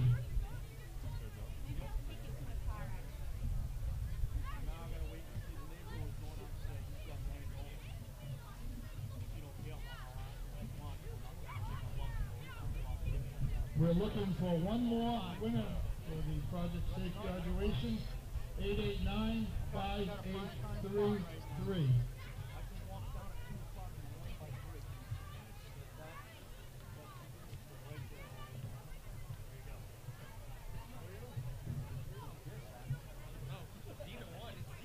Is it? Uh-oh. Hey, just give it a me, kid.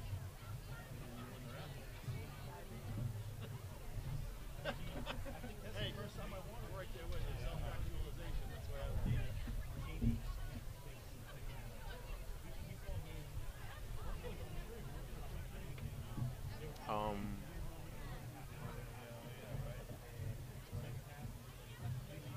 Oh, give it a me. Sorry.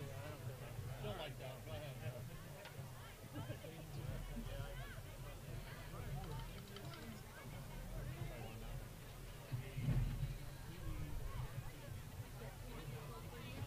And we will be having a 50-50 raffle when the boosters come into the press box. We have about 5 minutes to go, remaining in the halftime break.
early. They have to do a good job getting a lot of stops, moving the football. Sass, prediction time. I feel like Griswold's going to want us to, is going to have this game. I mean, they're up 6-0 now. They're playing as a team, like we've talked about.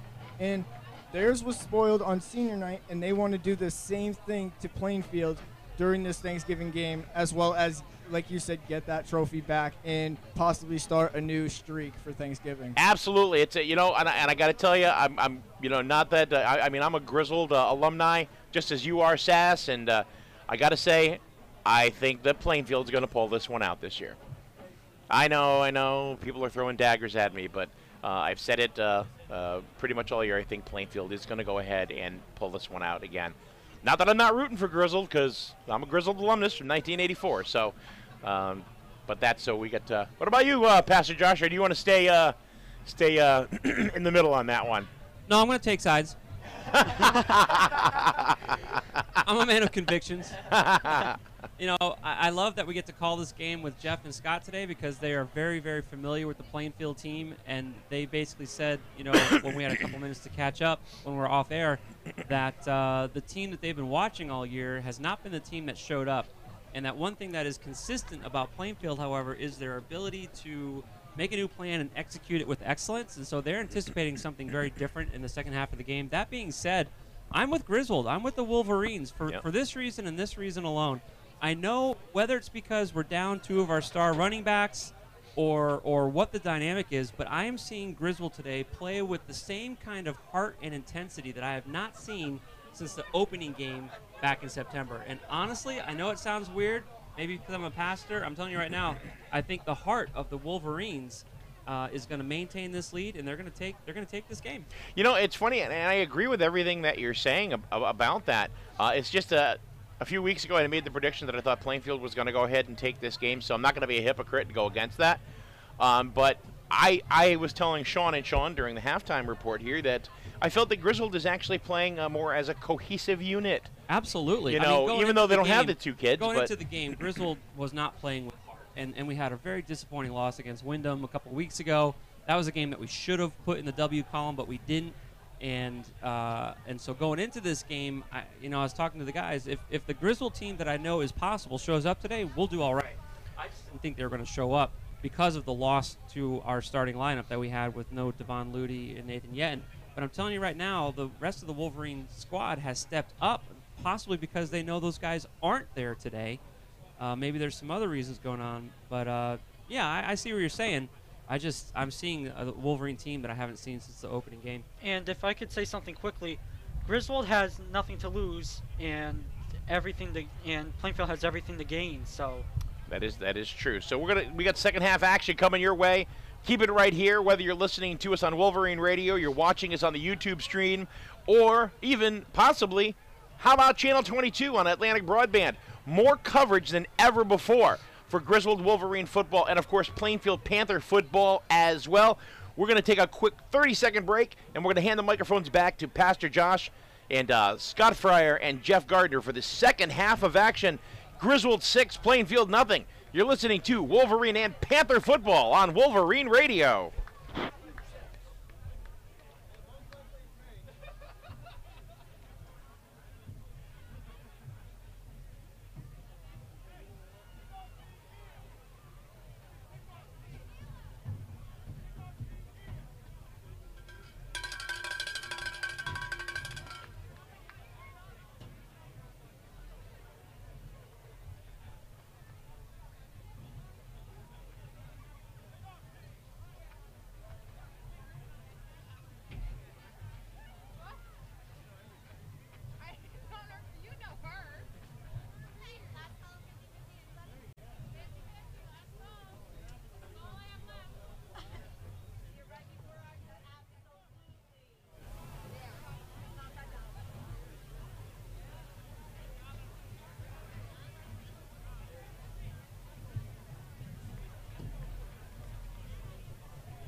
Wolverine fans is continuing live coverage of the Thanksgiving Day Classic between the Griswold Wolverines and the Plainfield Panthers. It's the Wolverines on top of the Panthers 6-0. What an amazing game we've had so far today. Game is going to continue here in just a moment, so we'll bring you up to speed. But 6-zip is the name of the game as the Wolverines are getting ready to kick the ball off from their own 40-yard line and give the Panthers a chance to tie it up. It's an onside, slow line drive squibby kick that Plainfield picks up and attempts to run back. And what a tackle there by number 34, the Wolverines, ending that run back attempt. That's Michael Sims. Big hit there to open up the second half of this game. Yeah, it was a low squibbing kick that landed around the 25-yard line, and number 7, Connor Davis for the Panthers, picked it up and tried to run. He probably should have just picked up the ball and maybe took a knee. It wasn't a great decision to do that, but nonetheless, they got about 3 yards out of the play.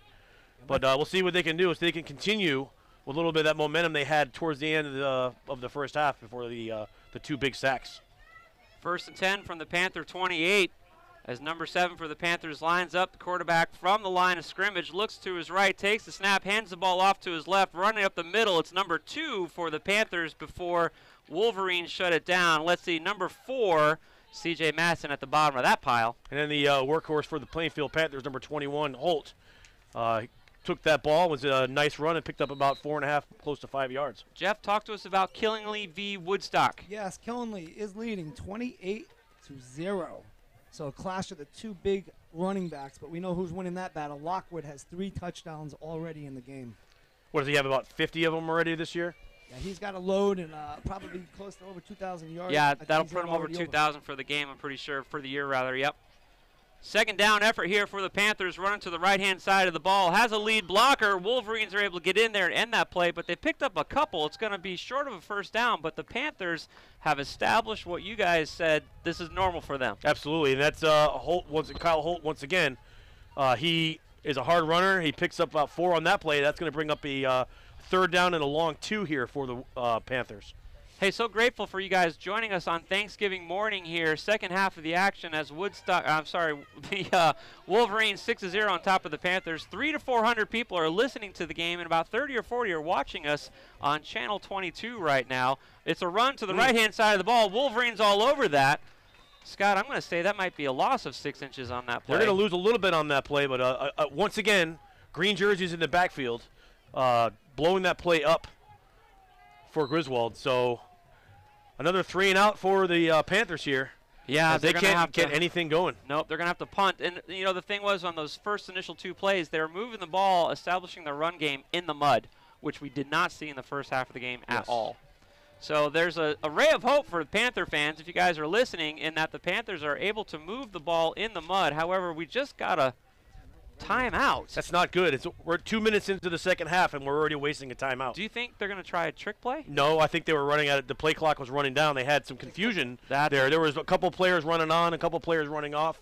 So Coach Smith had no choice there but to call a timeout or take a 5-yard penalty. So he elected to burn a timeout. You know, it's funny, and I don't know if it's because it's a Thanksgiving Day Classic and it's a different time of the day and the stands are full and a lot of energy, but it really feels like whoever is controlling the tempo of this game today is the one that is scoring. That being said, the score is 6-0. It's essentially a tie ball game, but it really feels like the Wolverines have been masters of the momentum so far today. Yeah, it's absolutely true, Josh. The other thing you have to remember too is Plainfield has incredible big play ability.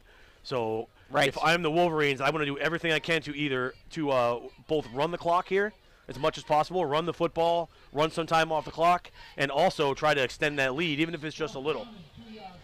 Panthers back to punt from their own 37-yard line is where the ball's going to be snapped. The kicker's standing back at the 25-yard line, so the ball's going to land somewhere around the 35 or so in Wolverine territory if it's an actual kick. And it's not, it's a fake, and then he decides to kick. Soccer style, rugby style kick. Rugby style kick. Sure enough, that ball lands on the 35-yard line, bounces out of bounds. Wolverines are going to take over in their own territory somewhere, it looks like around the 30-yard line.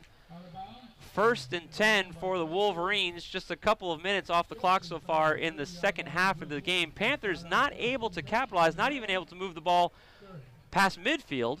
They got about 7 or 8 yards in the mud and then were stopped by the Wolverines, forced to kick the ball away. And let's see if the Wolverines, how they come out swinging. We know they're in the side of the field now on radio left where there's less mud, less wear and tear. They're actually right now, guys, they're gonna snap that ball in the prettiest part of the field. Yeah. There's like grass there. There's actual grass there, yeah. Yeah. Here we go from the line of scrimmage. Koziel takes the snap. He's looking to throw. He's looking to his right. He's got a man downfield, and he overthrows C.J. Matson, not able to get underneath that ball. That would have been a 10-yard completion for a first down, but incomplete pass, opening play for the Wolverines. Yeah, timing play there by the Wolverines there. A little bit too far for the receiver, but covered well by the Panthers there. So surprising to see them start off with a pass play. So, folks, if you didn't hear during the first half of coverage, check us out on Atlantic Broadband Channel 22, Facebook Wolverine page. Click on the link also for live stream. And, of course, keep listening here on Wolverine Radio. It's a handoff to the left-hand side of the ball. Number 2, Molesky with the carry. Number 52 for the Panthers grabbed his jersey and made the tackle. That's Nick Coletti that made the stop there. One of their best players on defense. Him and number 54, Dylan Glennon, are their workhorses on defense. So we're looking at 3rd and 9 3/4, gentlemen. Yeah, they need to stop right here. You don't want the field position. You need to regain good field position, and that's one thing this Griswold team has done. They've kept the ball on their side. So from the line of scrimmage again, looking to his right, Koziel takes the snap. It's a fake handoff, back to throw. He's looking for C.J. Matson again, who stretches himself out at midfield. Incomplete pass. The Wolverines are going to have to punt the ball and give it back to the Panthers. Panthers are going to catch the ball in the mud, but then if they have any run back at all, they're going to be back in the firmer part of the field, which definitely favors their offense so far this morning. That was a very well-designed play by the Wolverines there. Looked like they were trying a little bubble screen out to Koziel on the to the near sideline, but he had a man across the middle just outside of his hands. And it was a good fake too with the run. So that was a nice punt, lands at the 42 and takes a little bounce, rolls out of bounds at the Panther 39-yard line. So it's going to keep the Panthers out of the worst of the mud and give them one of the better field positions that they've had so far today. 6-0, Wolverines able to maintain their 6-point lead. Extra point attempt by E-Dog in the first quarter. Missed, was no good, fell short. And so we're going to see here if the Panthers are able to mount an offense or if it's going to be another 3-and-out. Like you mentioned, Josh, they're out of the worst part of the field, and if you're not watching on TV, where the mud puddles are right on the hash marks.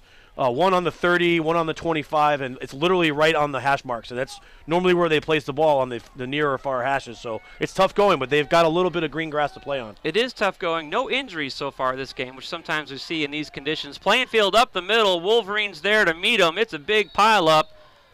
And at the end of the play, Molesky with number 55 kind of mixing it up there a little bit. A little bit of frustration there on behalf of the Plainfield offensive line as they got about it looks like they're going to spot him a yard. That's the one of the tackles, number 55, Isaiah Thompson for the Panthers. He's a captain for the Panthers. He's another big play guy in the middle with Glennon. It's those two that kind of clog up the middle usually, but they're not doing a very good job today. 2nd and 9 for the Panthers from their own 41. A couple of substitutions being made right now as number 24 for the Panthers departs the field. Panthers quarterback comes to the line. He's taken most of the snaps from the line of scrimmage. As he does, play is whistled dead. Did you guys see somebody jump? I didn't see it. Delay of game. Delay of game.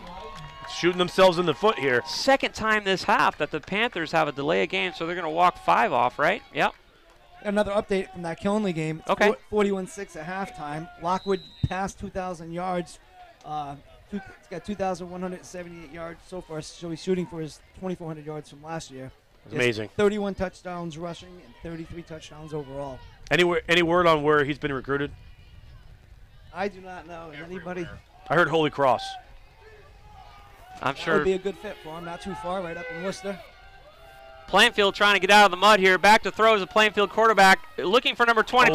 Play broken up by Logan Chappelle. No flags on the play. That was a clean defensive effort by the Wolverines. Yeah, number 42, Chris Peasley was the intended receiver. It looked like a good play. We're going to see a replay. Watch him lower his hand right across the front of him. That was just beautiful. That was a very well played ball by the defender, and if you looked at it from a different angle, you might have saw a pass interference.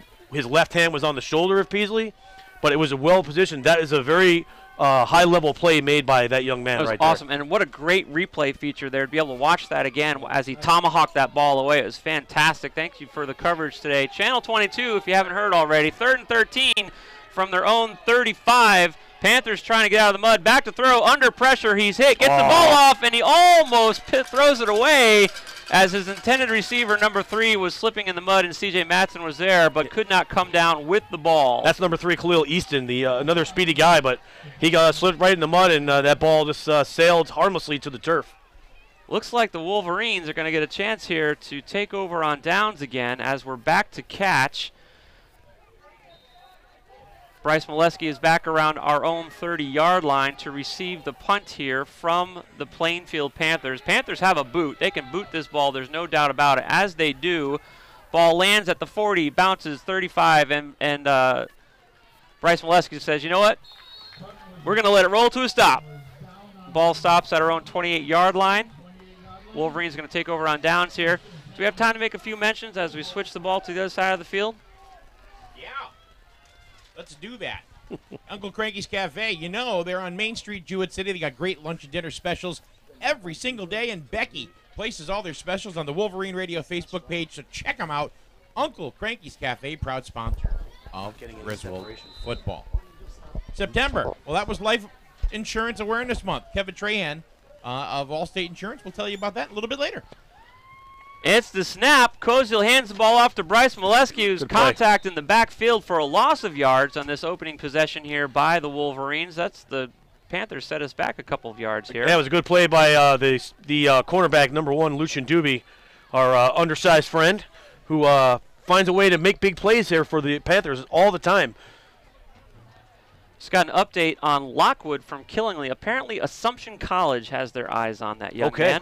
KT Kevin Thompson, he's not here with us today, but he's got our back. I think he's in the car going to New Hampshire. Is he texting and driving? Jen is driving. Safety first in the Thompson family. Here we go. It's a run by the Wolverines, looking to get around the end, looking to get some blocks back up the middle. I believe it was C.J. Matson on that carry with no joy there for the Wolverines. They got maybe back to the line of scrimmage, maybe a yard on that play, so if it's a going to be spot. 3rd and long. Yeah. This game is stalled out, that's for sure. It's just not moving very well now. Well, what we're seeing is kind of what I thought we were going to see, which was 2 evenly matched squads. It didn't feel evenly matched in the first half of the game, but it feels evenly matched now. Honestly, the difference might come down to who can throw the ball for a completion here. Because both of the ground games, like you say, they're 5 or 10 yards, a penalty here or there, 3 and out. In motion is Bryce Molesky going out for the pass. Sure enough, back to throw is There it is. There's the big pass looking for Bryce Molesky. That ball was intercepted by the Panthers. Molesky is giving it a fight, but folks, that ball was cleanly intercepted. You're not going to fight. You're not going to win that fight with Marcoux. No. He's too strong. And unfortunately, something very uncharacteristic for us there in that we threw into heavy traffic. Normally, that is not the case for us at all. Now, if you can hear in the background in this very big crowd today, you hear some folks yelling for a flag, but that was clean. He was looking back for the ball. He didn't extend his arms to push Molesky out of the way, so it was a good play by that young man. And that's the other thing you have to remember. That ball was thrown downfield. Marcoux was a linebacker. He's an outside linebacker, and he ran downfield with one of the speedier players from the Wolverines. So an excellent play by Marcoux there. Molesky having a big day today. Koziel uncharacteristically 4 wide receiver set here. Let's see what happens. Thrown into traffic from the shotgun now. Panthers take over on downs. Hands the ball off to number 2, who runs up the middle for a couple of yards. If you're the Panthers, you really want to try to take advantage of this clean grass that you're in, because in the third, they're going to be changing sides here. That was number 21 on the carry. Sorry about that, folks. That was Kyle Holt. Yep. Yeah, listen, if you're a Plainfield Panther right now, this is where you have to take control of the football game. Yep. They just got a big play. They got the ball back. They have a good field position. They have to establish themselves now as the dominant team. They have a better offensive line, but Griswold, as we talked about earlier and we talked about during halftime, they are just wanting it more. So right now, Plainfield has to go out and they have to want it more than Griswold, and this is where they need to do it. They're spreading them out. Again from the shotgun, number 21 on the carry, has some room through the middle, found a hole. Number 34, number 7 for the Wolverines end the play, but able to pick up a few yards there. Zachary Tatro and Michael Sims on the stop. I said they're going with a 4 wide receiver set.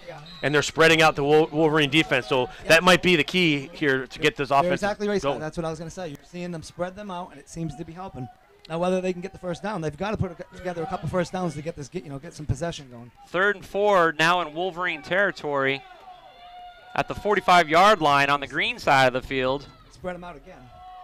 From the shotgun, they've definitely made a big change to their offensive set. Back to throw this time, looking to throw to his right. Got him. Has his receiver for a completion, and the play ends. That's going to be a first down for the Panthers. That's Lucian Dubé. He's open once again. It seems like he's like a Dave Meggett type where he gets open all the time.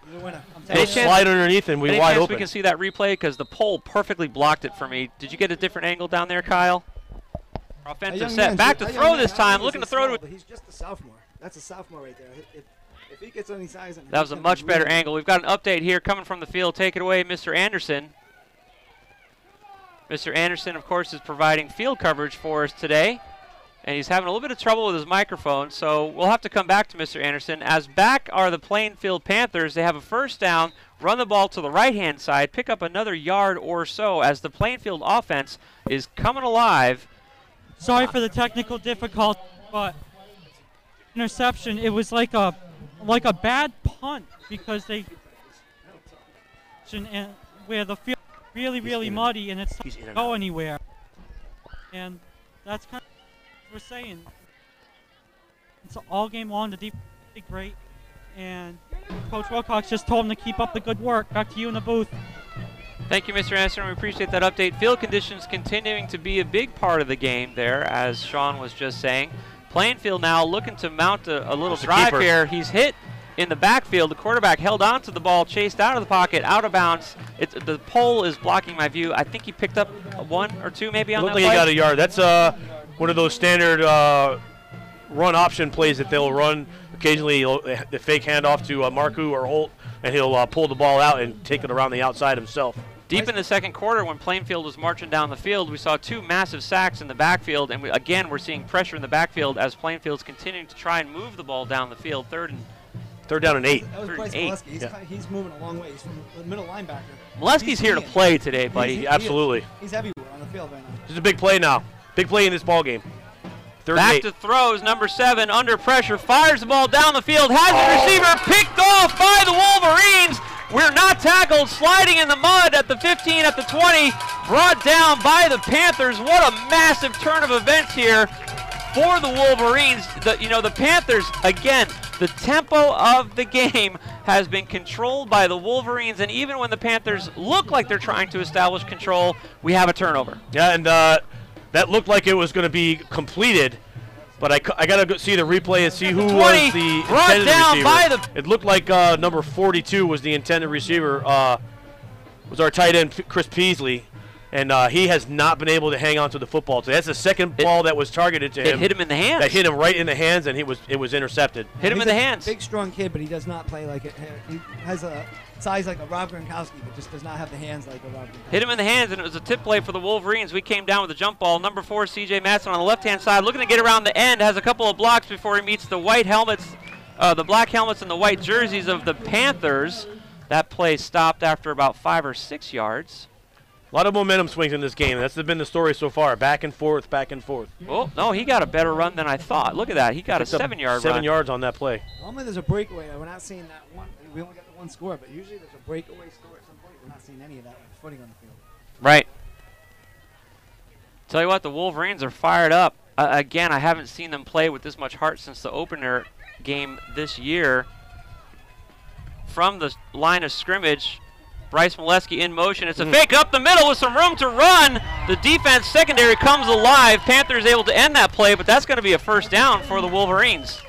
Yeah, that was number 34, Michael Sims, the sophomore, 155 pounds, 5'9", for the Wolverines, where they covered the ball up, put his head down, and just kept the legs driving. Look at Molesky going around the circles, congratulating everybody, because it was a nice fake to Molesky. How could you not think the ball was going to come to him? And then with a run up the middle, they too are opening up the Plainfield defense a little bit as they're bringing the ball down the field. Ground and pound. This time it is to Molesky, looking to get around the end. Number 7 wakes up, sees what Molesky's doing, gets a shoestring tackle in. Number 34 comes in with a late hit, gentlemen. That's going to be a penalty against the Panthers for a late hit because that play was over at the 40-yard line. Well, from up here from this perspective, that was kind of that was iffy. That was an iffy call. You know what he did though? He tucked his head. He did. And that was why he called it. That's why he called it. Molesky was reaching out with the ball, and 34 was trying to get in there and Kyle, keep can him we from see that? advancing. Yeah, he's bringing it back here a little bit. Let's see if we can see that play again on the instant replay. But it was a late hit for number 34 by the Plainfield Panthers. But really what put it over the edge was not so much the timing as it was the lowering of the head. Yeah. Yeah. Molesky was clearly down on the play. Yes. And Connor Peasley was trying to make the handoff to C.J. Matson, running in the backfield laterally, trying to turn the ball upfield. Holding on the play. I'll tell you what, number 24 really was the one that made that play. You saw holding? Yeah, it's number 54, Jaden Ellis, the junior, is going to be called for holding on that play. He's going to bring that back. It was a clear hold. Good call, gentlemen. Sure enough, Jaden Ellis on the hold for the Wolverines. So we just marched down the field 20. That's going to bring us back. Fans are going crazy, but sometimes it can be so obvious. You're right, Scott. It was a very obvious call. I'm surprised they didn't see it. 6-0 with the Wolverines still maintaining a 6-point lead. The momentum and the energy of the game here in person feels like there's a bigger score, but it's not, folks. It's basically a tie ball game as the Wolverines have a holding penalty, brings them back on their side of the field from the 40-yard line basically now. As the Wolverines continue to try and hang on to the ball here, it's a fake handoff. And it's a big pass. That's going to be trouble. Thankfully, he overthrew it, and that ball went out of bounds. The intended receiver there was Bryce Molesky, but he was nowhere near that play. Yeah, and you can almost see that play developing up here in the booth as soon as he stepped back and took his three-step drop in the pocket. Molesky kind of flared out to the near sideline, and then he tried to cut it upfield, but Marku was right there for the Panthers. You know, Marku's eyes got real big when he saw that ball up in there. He thought, whoa. He's throwing it to me. So good thing he ran out of room there on the sideline. Second and 20. Second and 20 for the Wolverines from their own 40-yard line. Hanging on to the ball, taking time off the clock, but not putting points on the board. Molesky hands the ball back. Kozil hands the ball back to Molesky, who's met by number 54 at the line of scrimmage. And that play was over before it started. You might have a loss of 1 or 2 on that play as well. It's going to bring up third and, oh my goodness, for the Wolverines. Yeah. Looks like they got back to the original line of scrimmage. Maybe they gave him a little bit, but it's still going to be third down in a mile. You know what's funny is we said a few minutes ago that I think this game is going to come down to the team that can complete a pass. Yeah, that's what it seems to be, because it's going to be one big play that's going to win this game. The key though is Panthers. If Panthers are able to score, they do have a good kicker. It is warming up a little bit. The kicker is amazing. I believe you'll see a ball go in from just about anywhere on an extra 2 points there. Wolverines in their standard formation here from the line of scrimmage, takes a snap, fake handoff, hands it over to C.J. Matson, I believe, who gets a yard or 2 before being brought down. They're going to have to kick. Peasley with the tackle there was wrapped him up and brought him down to make sure. So he pick up about 3 or 4. Gentlemen, this third quarter is over. Yeah, we have about 10 seconds left here. They'll run it off. And I will tell you, any points by the Wolverines here in the next 12 minutes of this game is going to be ball game. Because Plainfield cannot get anything going. And I say one big play, they've done it before. They've done it all season. They've gotten the play when they needed to, but they haven't been able to do it today. And being down a touchdown here, they have to.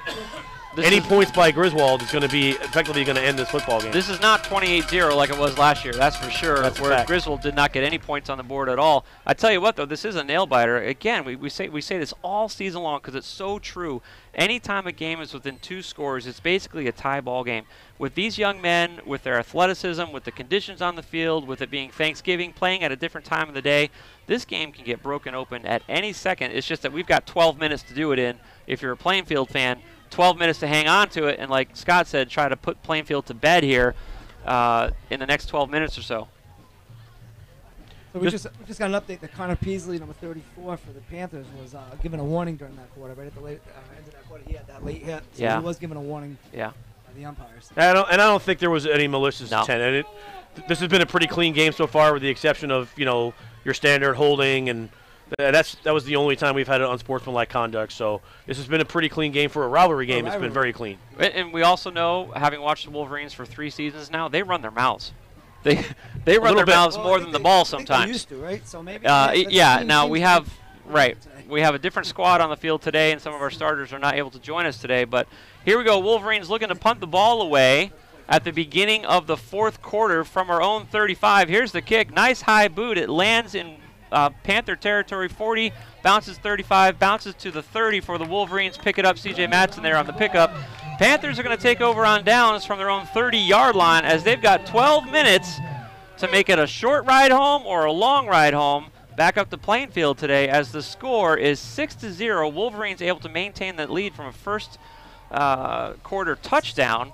Scott, we haven't seen that hook and ladder. We're going to see that hook and ladder today. For I don't a score. know. We I don't usually know. see it for a score. We have not even seen him attempt it yet. Hey, I wouldn't rule out a flea flicker either, so Also. we'll see. But no one's been able to complete a pass. No. There have been a couple of short completions, but really, I don't even know if they converted for a first down on those completions. Maybe once so far this game we've seen a pass play to a first down conversion. Panthers back out on the field. Wow, look at this. They've got 3 on the outs here looking to run. So we're obviously... Oh, no. Oh, the snap went way over the head of the quarterback. Everyone's racing for the ball. And it looks like the Panthers got a hold of it. The Wolverines are saying, no, we did.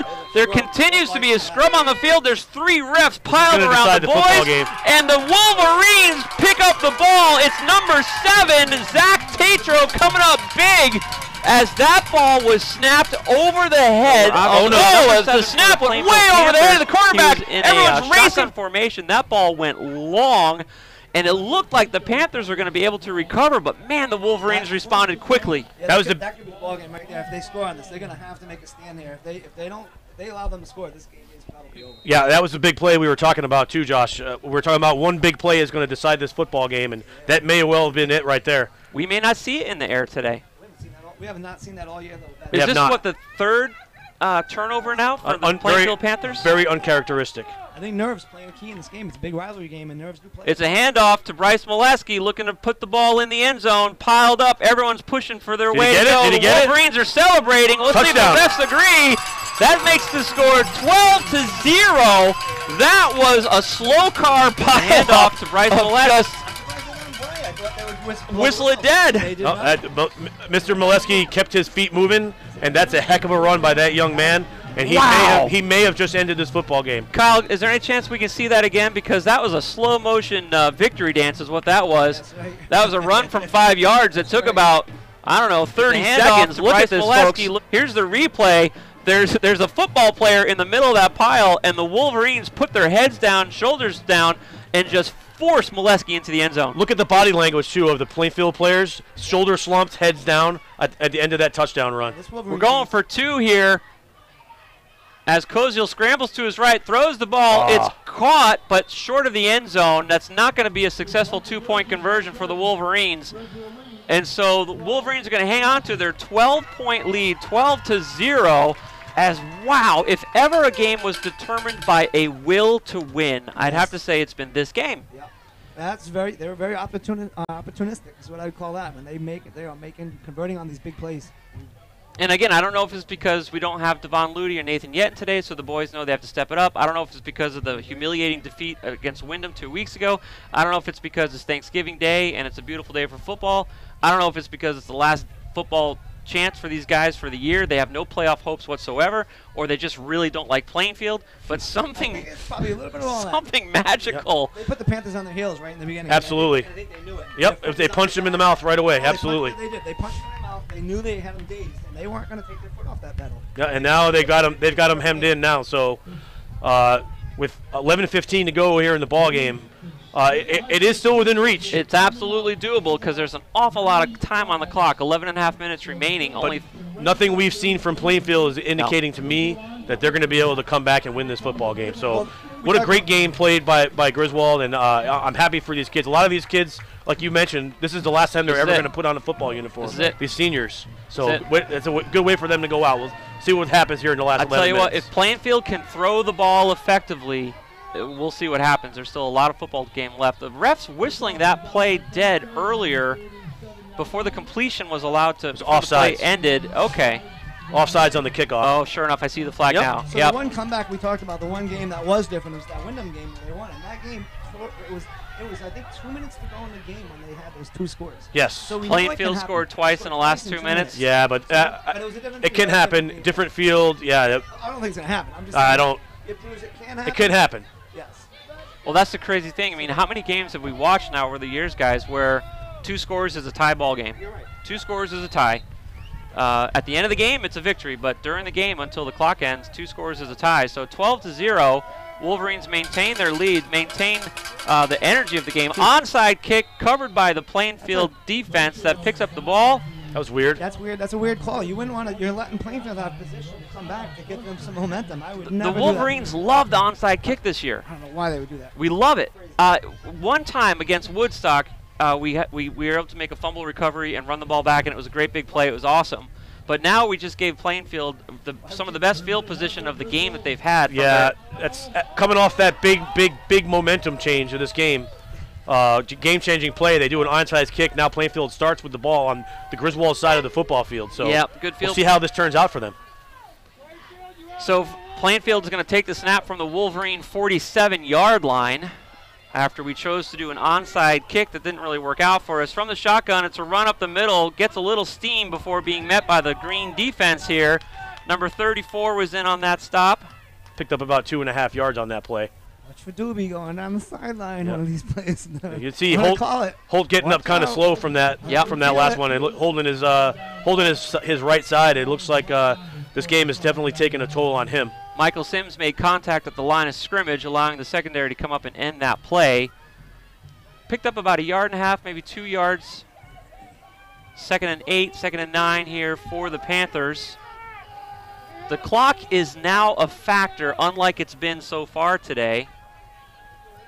The ground and pound offense is slow, but it has not been effective. It's a quarterback keeper going around the far side of the ball. It's number 7 for the Panthers. Gets a few yards before finally being knocked down and spun around and out of bounds.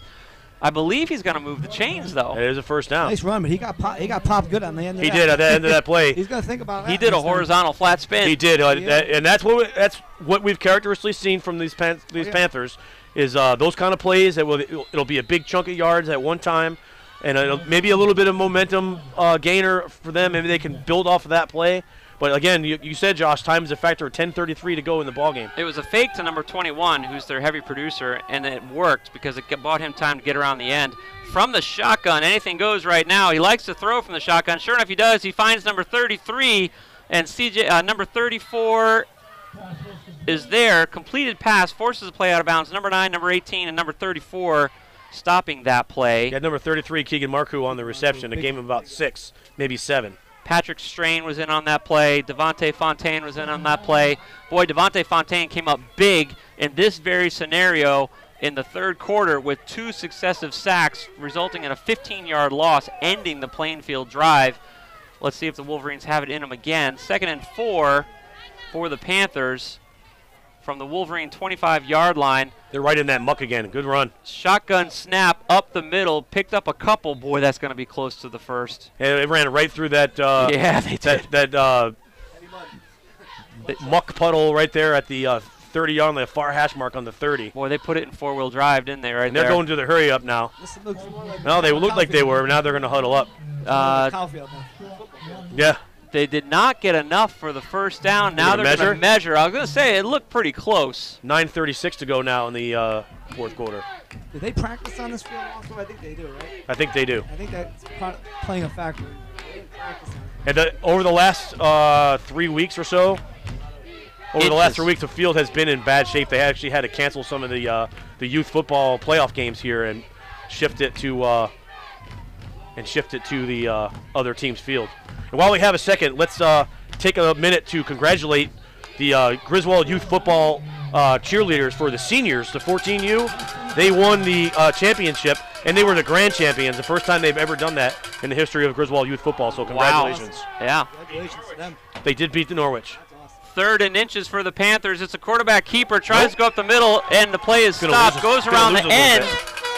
There's your game right there. It does not look like it's going to be enough for the first down, but boy, it's going to be close. They lost a little bit on that play. You think so? Yep. Oh, yeah. Line of scrimmage has just been 4th and 1. They got to go for it. They have to go.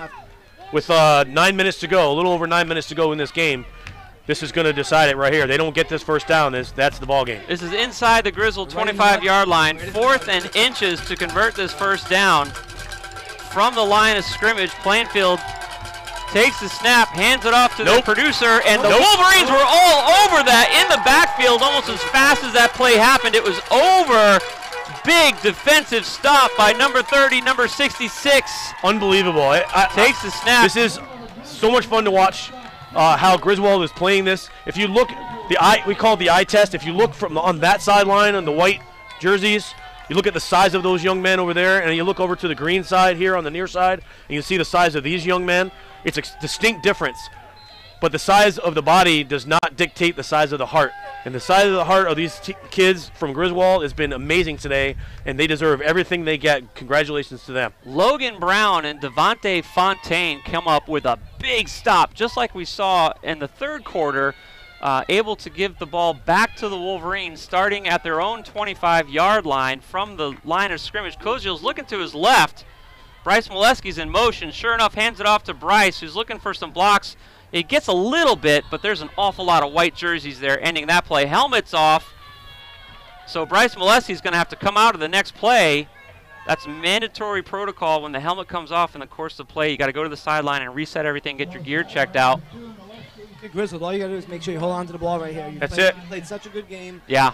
You're not trying to really don't need to score. I mean, you want Every snap should be a handoff. Take your time. It's the clock.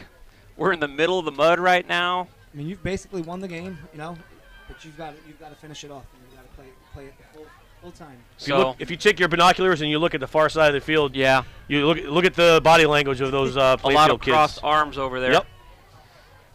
I don't think they saw this coming. I know I didn't see it coming.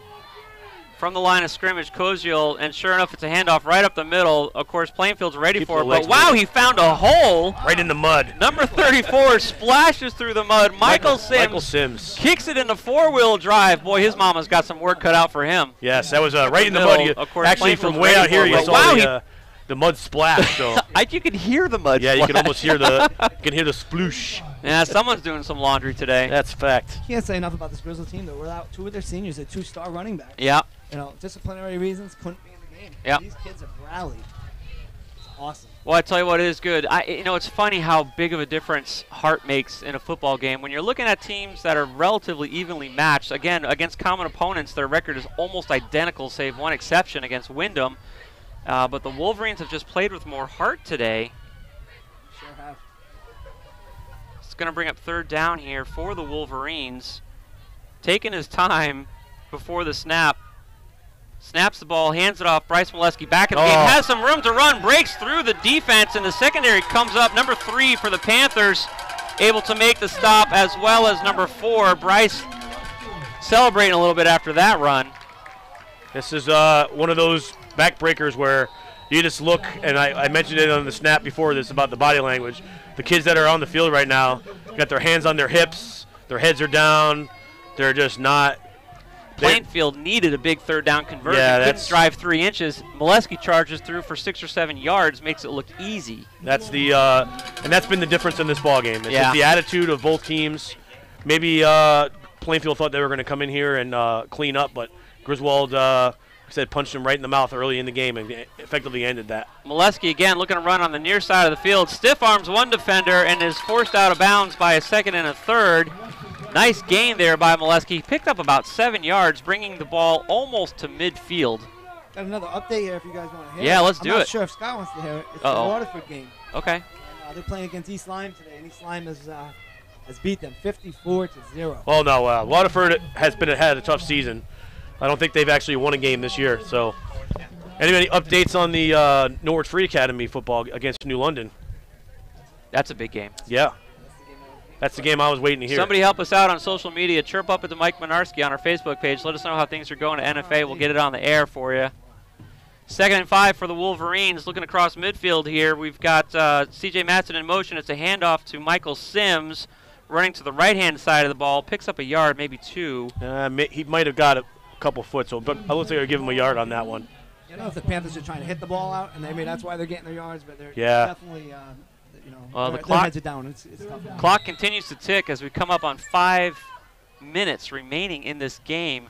12-0. The Wolverines are able to score deep in the 4th quarter off of an interception. I believe there's been 3 or 4 picks today that have been the story of the game for the Wolverines, able to capitalize on 2 of them and put the ball in the end zone. No extra points today for the Wolverines, but 12 will do it when the other team doesn't have any yet.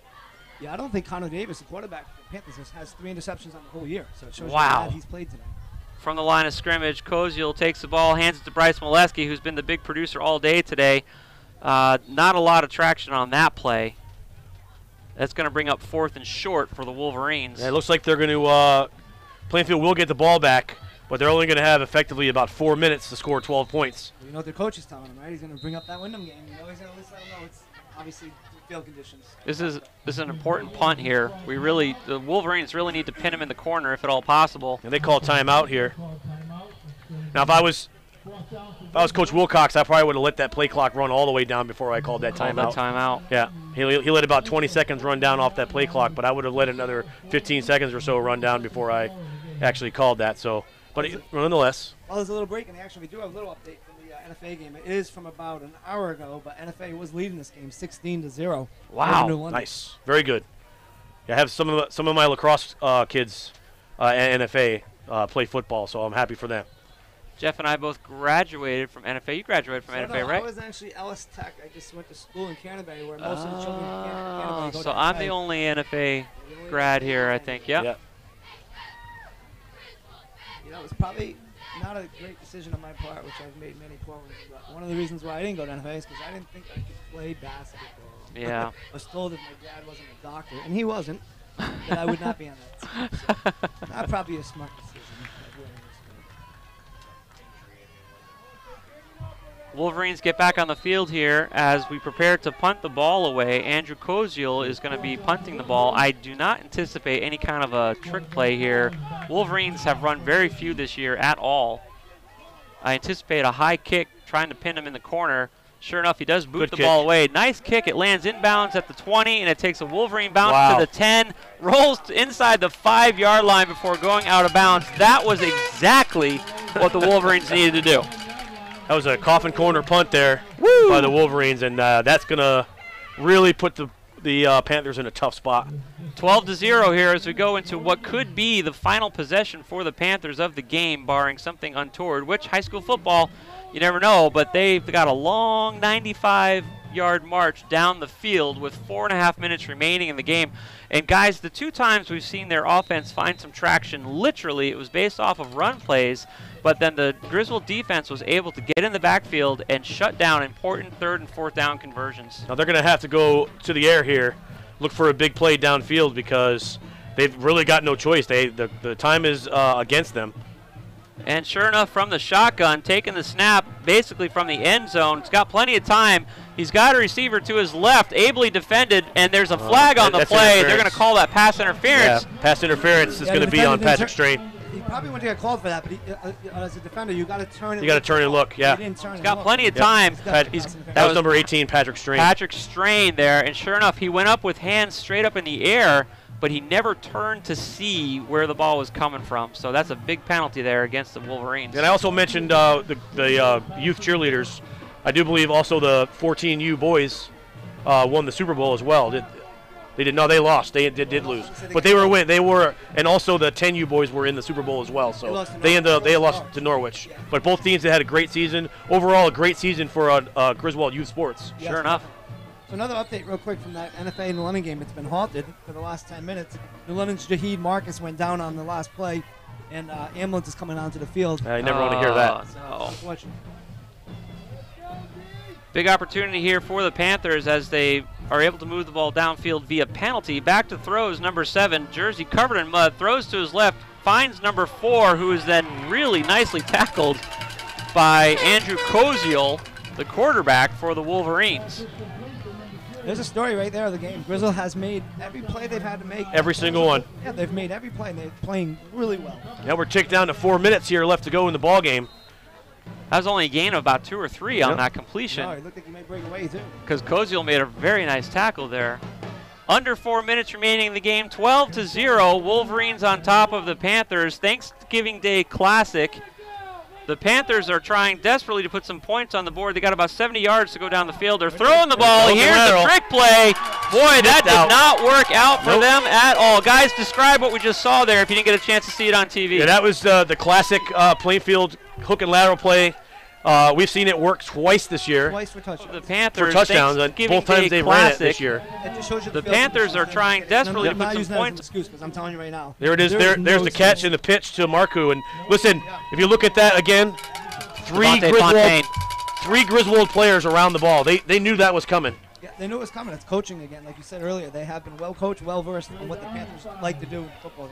3 Griswold players around the football. They have been swarming the entire game. 3rd and 5, back to throw. Has time, has receiver. It's going to be a contested play and defended by number 9. That was Andrew Koziel coming up there, busting that play up. No flags on the play. 4th and too much for the Plainfield Panthers coming up here. Like sportsmanship by Koziel. Yeah, I was just going to say.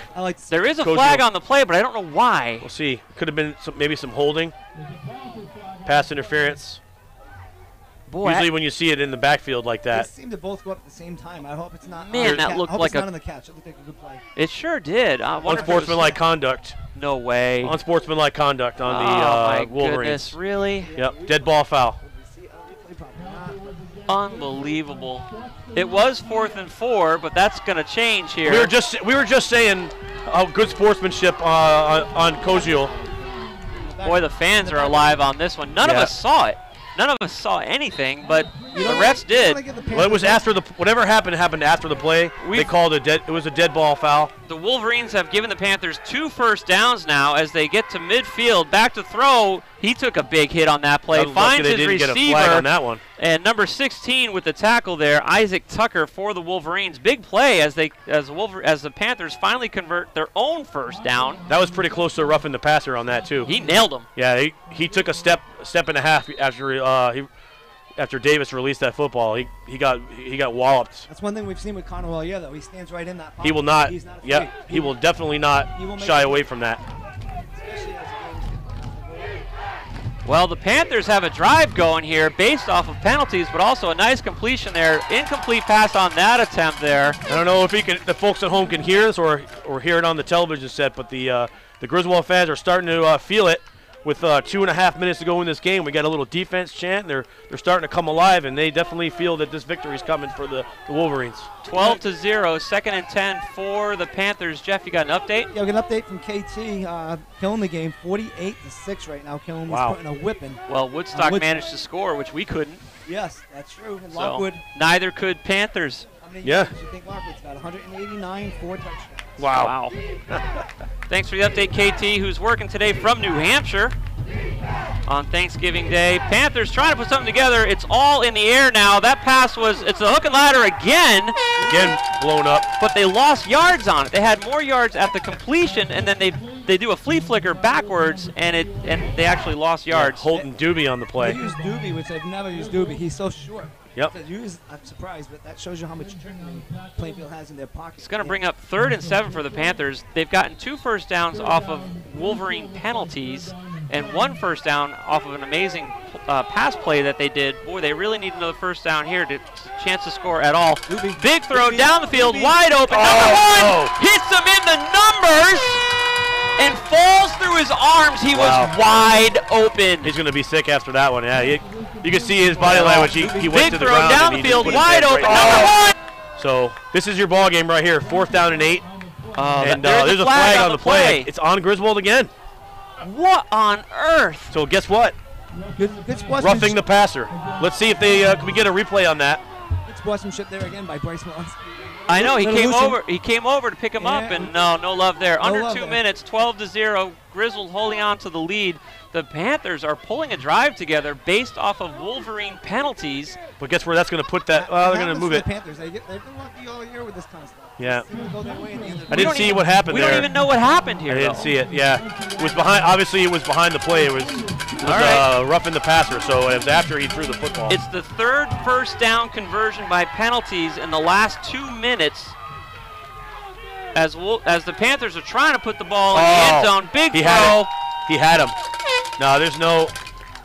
Incomplete pass. Ogden's looking to the referee for a. Or is that Doobie out there? I can't tell. It's Doobie's looking to the referee for a flag on the play, but he just tripped and fell. He had them. Davis had him in the end zone for a touchdown, but Doobie tripped and fell at the 5-yard line, and that would have been a touchdown. 12-0 with 1 minute and 3/4 left in this Thanksgiving Day Classic. Wolverines hanging on to a lead.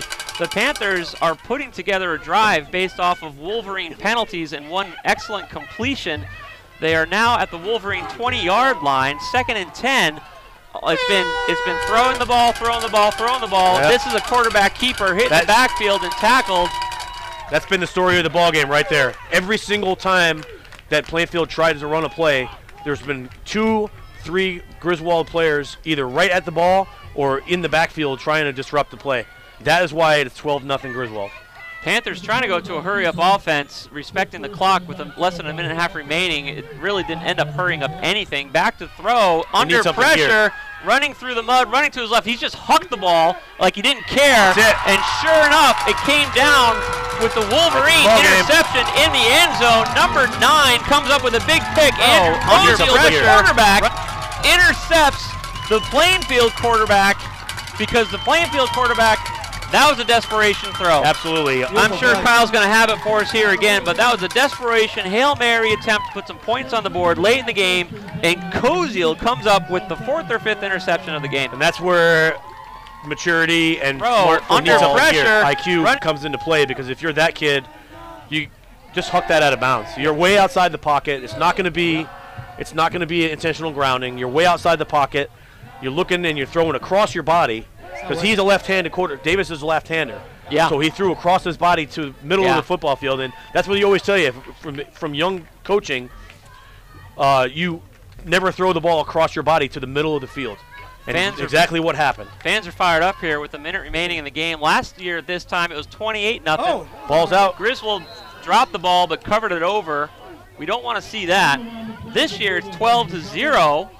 As right now the Wolverines have held the Panthers scoreless. They're playing in the sloppiest part of the field right now, and that probably was part of the reason for that ball coming out. But the ball is right there in the slop there on the near side hash. Got an update from Ram and Bacon. Just they're tied. End of the game, 21-21. That wow. Going to overtime? Very good. Very good. Well, we got 37 seconds left in this one here. Griswold takes the knee. Victory formation with less than 30 seconds remaining in the game. The fans are on their feet. The boys are coming to the sideline. That won't have to snap it again. Celebrating as the clock is now at 20 seconds. Plainfield walking back to the far side of the field. The on-field announcer, Lou D'Amico, is calling the game for the Wolverines. 10 seconds remaining. It sure looks that way, folks, as that is it. From 211 Slater Ave, it's a victory for the Wolverine team here, 12-0 over Plainfield on Thanksgiving morning. Well, I'll tell you right now, this game did not go the way that any of us in here in the booth thought it would. Nope. Maybe it went the way that we hoped it would. Right. But I will say I am thoroughly impressed by the way that the Wolverines played this football game. They dominated on both sides of the football. There was not any point in the game where I thought maybe Plainfield was taking over. Not one. They should be very proud of themselves. They should put together a perfect game.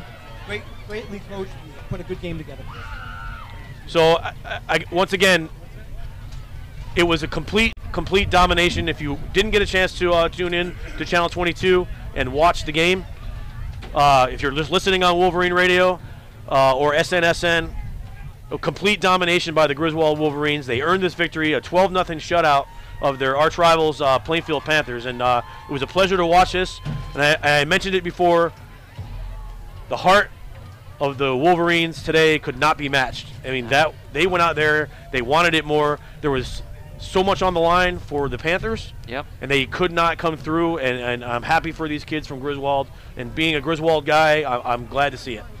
One of the best seasons on record, at least in recent years now, for the Wolverines, as this means they finished the season 8-3. Good job by the Wolverines today. Disappointing loss for the Panthers, as they had playoff hopes if they were able to come home with a W with this game. However, that was denied by the Wolverines. As Scott was saying, the Panthers never controlled the tempo of the game, save for maybe just a couple of brief moments in the second quarter and then again in the third. But especially in the third and then in the fourth quarter, we saw that the defense of the Wolverines got into the backfield and disrupted plays, and they could not make first down conversions. The only reason they marched the ball 70 yards down the field in the last play of the game is because of 3 almost back-to-back huge penalties given to them by the Wolverines. So, yeah, and like I said, every time there was a on the Plainfield had the football. Every time they had the football, they snapped the ball. There was 3 Griswold players right there around the football, and every time there was a pass downfield or a short completion, there was 3 green jerseys right there. Yeah, there had to be at least 6 big plays in the game. I guess we ran them all. yeah. Every one of them was green. Yep. Everyone was wearing a green jersey. I mean, the interception that Griswold threw, that was a big play that Marcoux made, but all in all, a total domination by the Wolverines. And I'll have to say, from my perspective, the star of the game today was definitely Bryce Molesky. Boy, he had a busy day, didn't he? 12-0 is the final here at 211 Slater Ave. Let's take a quick break to give some love and a shout out to our sponsors. We'll come back with concluding post-game day coverage here live 211 Slater Ave. We're getting the bucket. We're getting the bucket's bucket. coming out. The coach is going to take a second shower of the day. Coach Greg Wilcox gets showered by the bucket as the Wolverines continue to celebrate their 12-0 victory over the Panthers. We'll be back in just a few moments with our concluding Thanksgiving Day post-game coverage. Good game.